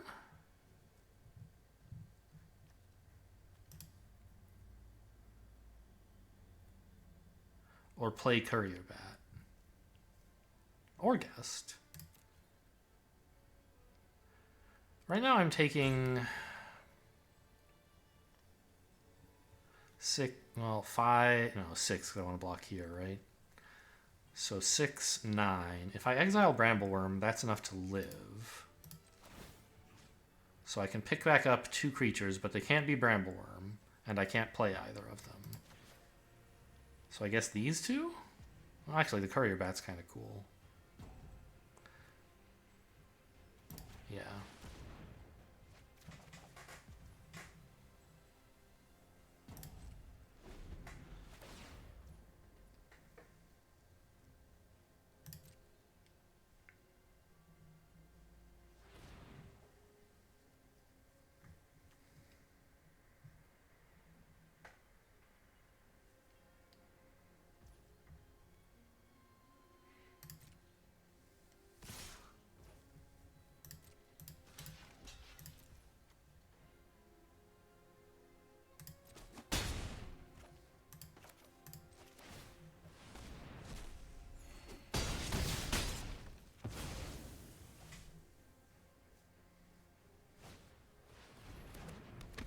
Is a land insane right now, by the way?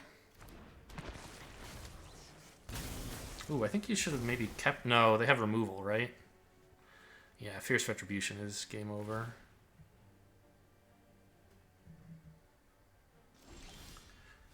With a land, I can actually play the Bat and the Demon together, right? It's not good enough because they have too many creatures.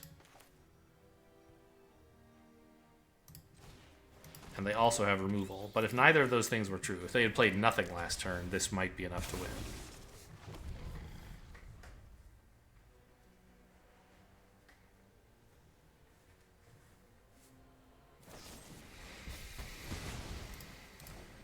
Yeah, I mean, they did some pretty cool stuff. They were very aggressively getting in damage. I don't know,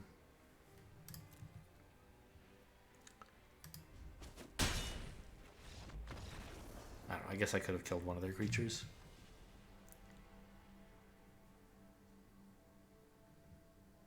I don't totally remember everything that happened.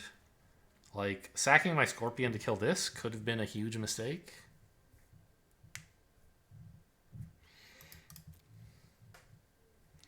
Like, I might have been able to play the Dreadfeast Demon sacking Scorpion, I think. I don't remember the details.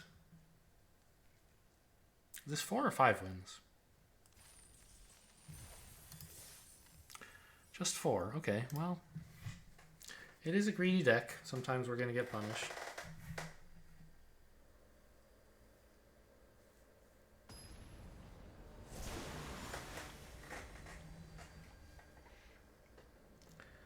Doretta? Alright, don't really know what that means. Fine. Removal, draw, all my colors. I'll take it.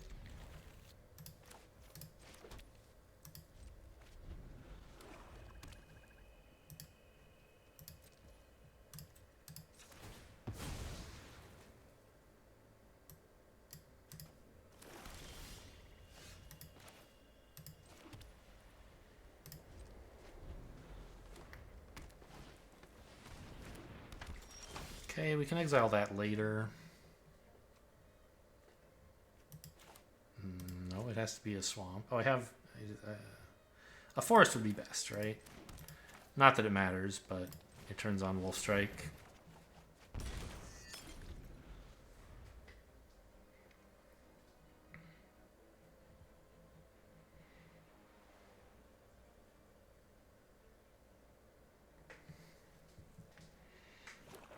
I do need creatures eventually.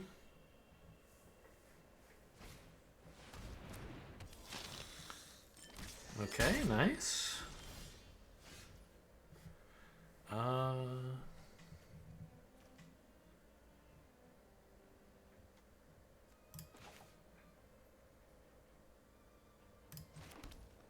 That's a human, actually.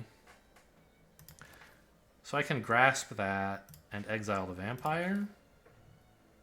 Which means if they want to play any more Gluttonous Guests, I gain more life out of it. Kind of fun.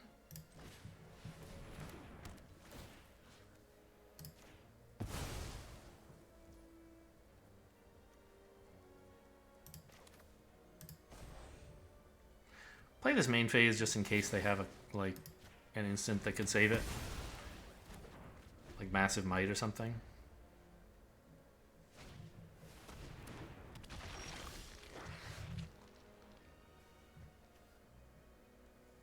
I only have one swamp available, so I can't play both of these. Given the choice, I'd obviously prefer to play the big card. And I can maybe use my blood token this turn or something.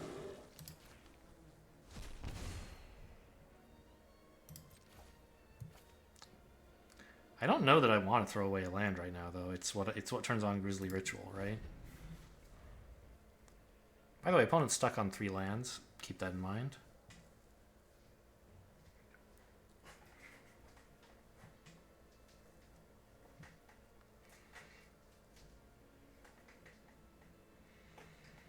This might be the first game I've ever seen Circle of Confinement have its secondary effect trigger.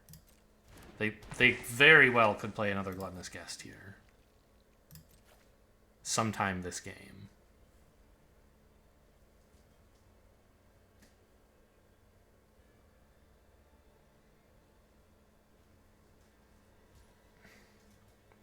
I think I'll throw away the land. These guys are not that big a deal, right? I'll just look for another land. This spends my mana usefully. Okay.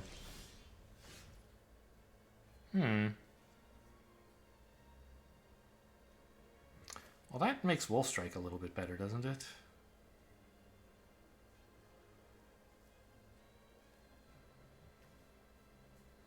It's a little stupid to use Wolf Strike on these guys, but I feel like this must be their game plan. They must have a Lumber Knot coming at some point. Well, in that case, why don't I shoot their Lumber Knot, right? I don't super mind if they use these to throw stuff at me.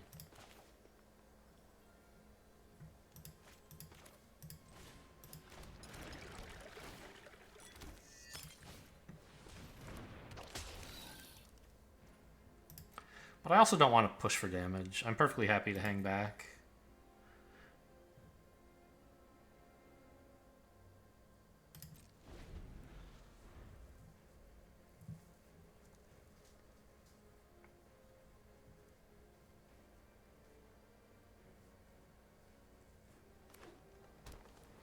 Found a fourth land. That's bad news. Lumber Knot. I don't remember if it costs 3 or 4, actually. 4. Okay.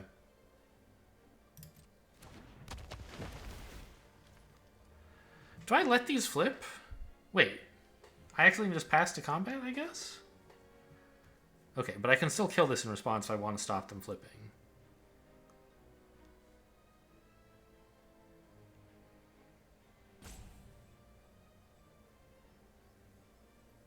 It would be kind of cool if they attacked with a bunch of 5/5s and I killed one? Or 6/6s? I guess it'll happen. Go ahead.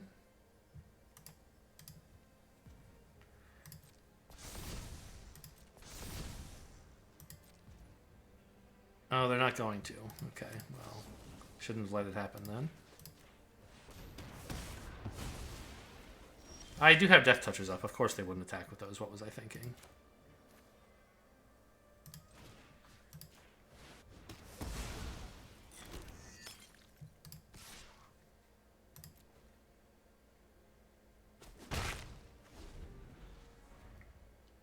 I could actually be attacking with this one and holding this back, because they don't want to attack with either one, right?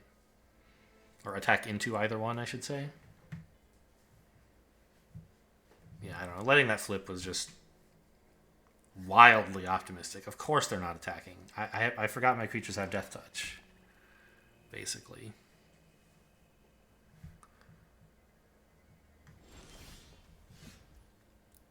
Okay, well I wouldn't mind a land. Nothing in here to bring back, so we're not popping the Blood Fountain, obviously. Perfectly happy to throw this away.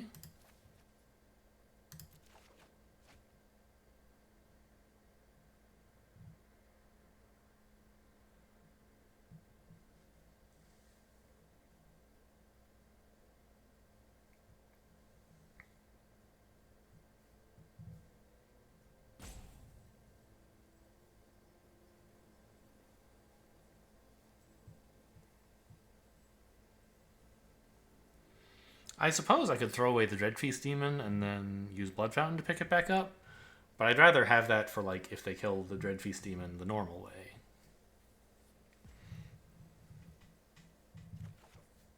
Okay, Swamp's fine. I think this signals pretty strongly that I have Dreadfeast Demon if opponent is paying attention. But I don't think they have a lot they can do about it.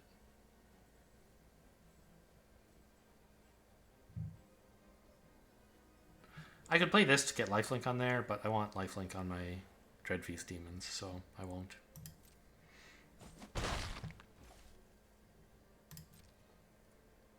Right, finally we aren't playing against a blue deck. I don't have to worry about counters. I don't know, they might have Bleed Dry. That would be pretty sad.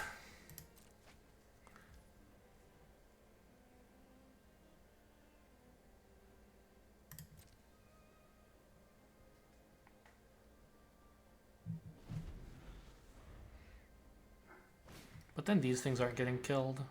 Oh, my thing. I could pop the blood fountain to rescue it if I wanted.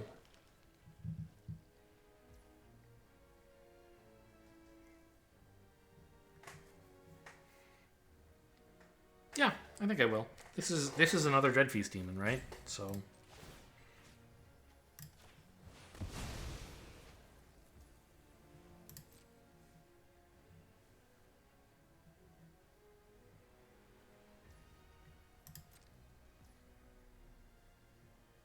Oh, and they're tapped out, so they can't bleed dry this turn. That's really good.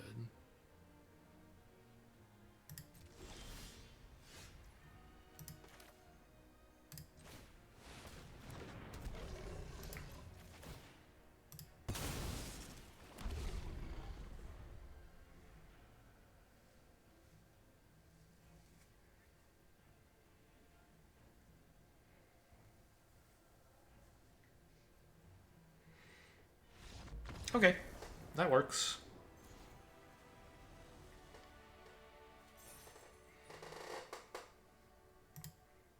Feels a little bit silly using the blood fountain to just pick up a kindly ancestor when I'm holding a Dreadfeast demon in hand that might like get to the graveyard and need to be rescued. But when you have a Dreadfeast demon in hand, kindly ancestor is more valuable than usual because every creature is a potential 6/6 flyer. So I think it's fine. This is a little... I mean, I have to keep it, but I'm worried, right? All I really have is Courier Bat and Wolfstrike. I don't have an obvious way to get to these 7-mana cards. And I don't have anything else to play in the meantime. This is an improvement for sure. Wow, what a sick draw. I mean, my first two top decks have been insane. I love this card. I love that card. Okay, so probably Rakdos Vampires. A slower version if they're playing this. Do I run out the Courier Bat? I think I can actually play the Heirloom. And then if I draw a land, there's a potential that I could... like Courier Bat plus Parasitic Grasp, or Courier Bat plus Wolfstrike maybe, but not right away. I could just play this. It's a flyer, but I think we're already kind of getting to the point where I don't need a flyer. I need something to rescue these creatures. And I can play it next turn if I want. I guess I could have played Bat and then played Parasitic Grasp plus this. Okay, yeah. It was clearly better to play the Bat last turn. I think I made a mistake there. Because I do need to contest the board, and having Wolfstrike right now instead of Heirloom would be really nice.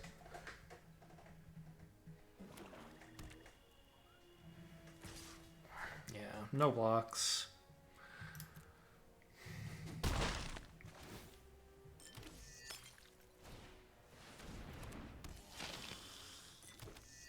I want to kill this with Wolfstrike eventually.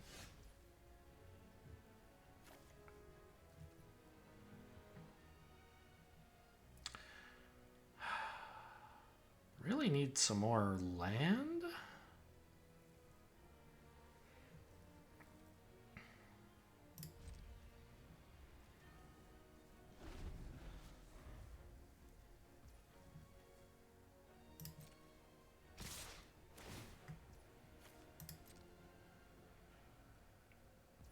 Oh, if I was going to shoot that, it would have to be before they sacked a blood token.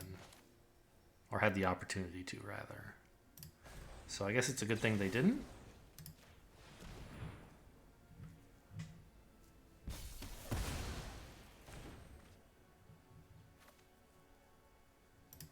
I still need to be able to I don't know. Maybe I could trade these. I hate giving them all these blood tokens, but they're the kind of deck that's going to have plenty eventually. Ugh.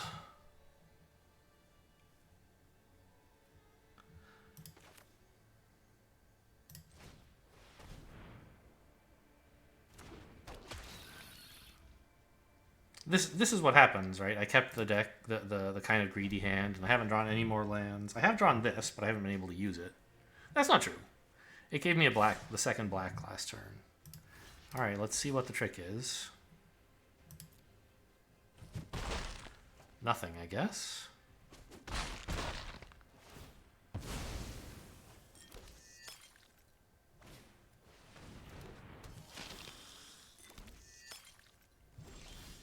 That's a really scary card. I have to kill that first. Because it can kill all of my insane stuff. It also does more damage when it attacks. Okay, I guess I'm not blocking with this, so I should have been attacking all this time. I was holding it back and like thinking of blocking, but then never actually blocking, so it's kind of stupid. Ooh, that's cool, I guess. Maybe? Good news is I've drawn all my insane cards already. Kind of wish I had that one.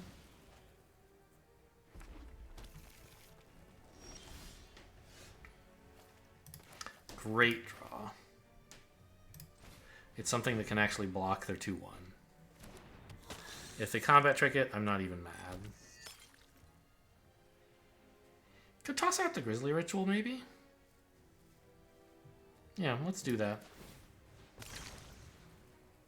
I need more land very badly.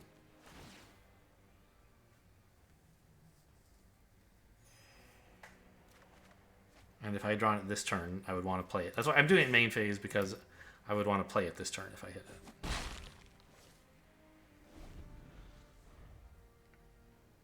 Rather than waiting till their turn. Okay, I'm not too sad to see that. I have another guest, plus some insane cards I'll draw eventually, or be able to play eventually.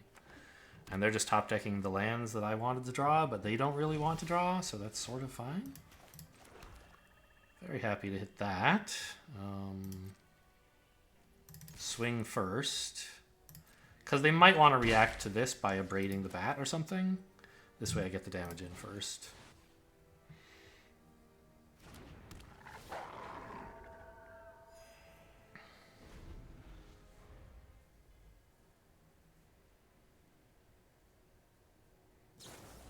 Okay, they just have more bleed dry. Well, that explains the first one. Deck size is not a concern at all, even though they're drawing from the top of my deck. At least they're just hitting swamps, or lands, I should say. Nice, enjoy the deck.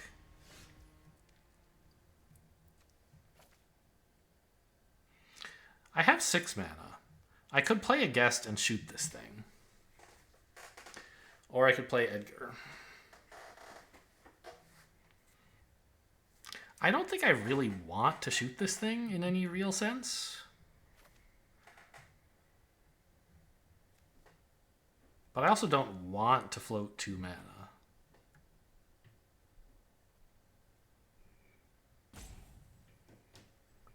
I don't know. Edgar's really good because he makes like 1/1 things even if he dies. The guest, not so much.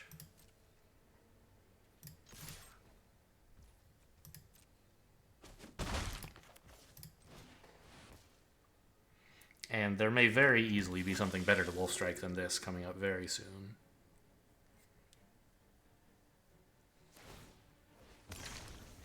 Alright, now opponents finally on the hunt. Oh, they found something they like, huh? That's bad news. 3rd bleed dry. Seems cool.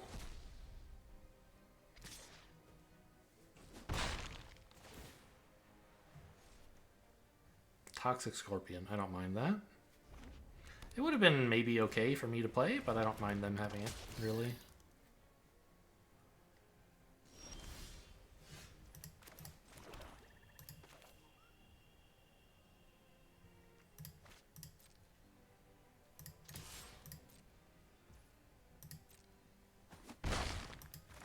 I think I missed like 4 damage with this bat. I could have attacked twice on some turns, and I didn't do it.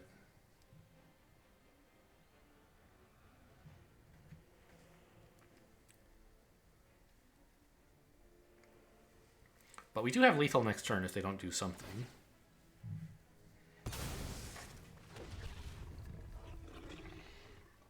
However, they're going to attack with the Scorpion, and that's going to draw something from my deck, which could be an answer.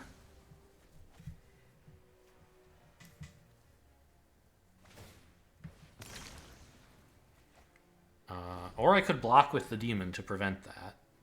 That seems a little bit cowardly.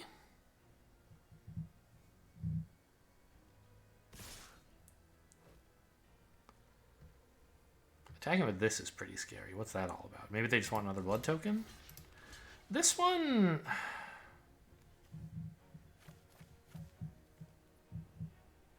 They have plenty of blood tokens. Is this... Could there be a combat trick big enough to kill the demon? There could be. I'm going to let the Scorpion in. You can draw a card from my deck, I guess. I can't risk losing both of these.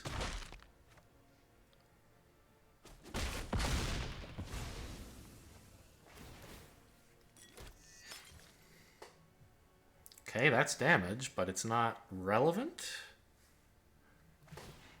So they're going to go digging for something else. And this is, you can play it till end of turn, or just now? Until end of turn.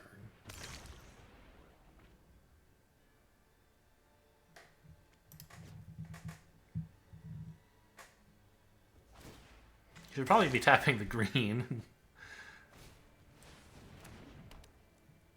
Oh my god.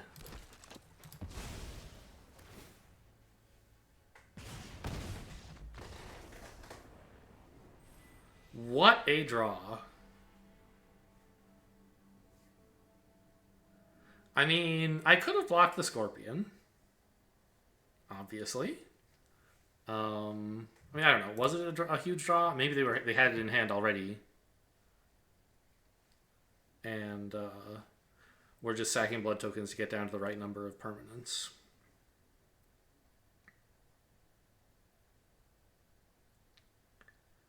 So, like, if I blocked the Scorpion, I'd be at 8 instead of 7, and this wouldn't have killed me. Oh, also... Should they have used this? If they had Stensia Uprising, they had actual lethal by using this to make the Scorpion unblockable. So, I think they didn't have Stensia Uprising. Or to make the first striker unblockable, which would be even better, I guess. It depends. Maybe they needed the blood token because they hadn't yet drawn the Uprising. Huh. Well, I wasn't prepared for Stensia Uprising.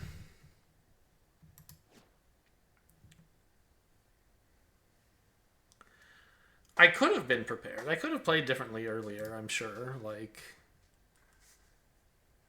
If I just used the bat to block their 3-2 much earlier, I would have taken a lot less damage. But I did end up using the bat's Wolf Strike to kill something. I don't remember what.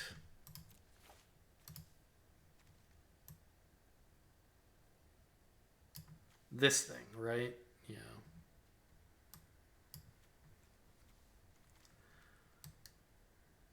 I mean, the 3 bleed dries were really... good, obviously. But I had a pretty good hand myself. I can't complain too much about that. The Curse of Hospitality, funnily enough, like, the lands that they got, I think were helpful because they got to, like, get them up to 13 for Stensia Uprising more easily. But I don't know. Maybe they already had it, didn't need the lands, and they just used the lands to blow up the excess blood tokens. Huh. Well, it's a funny ending for sure.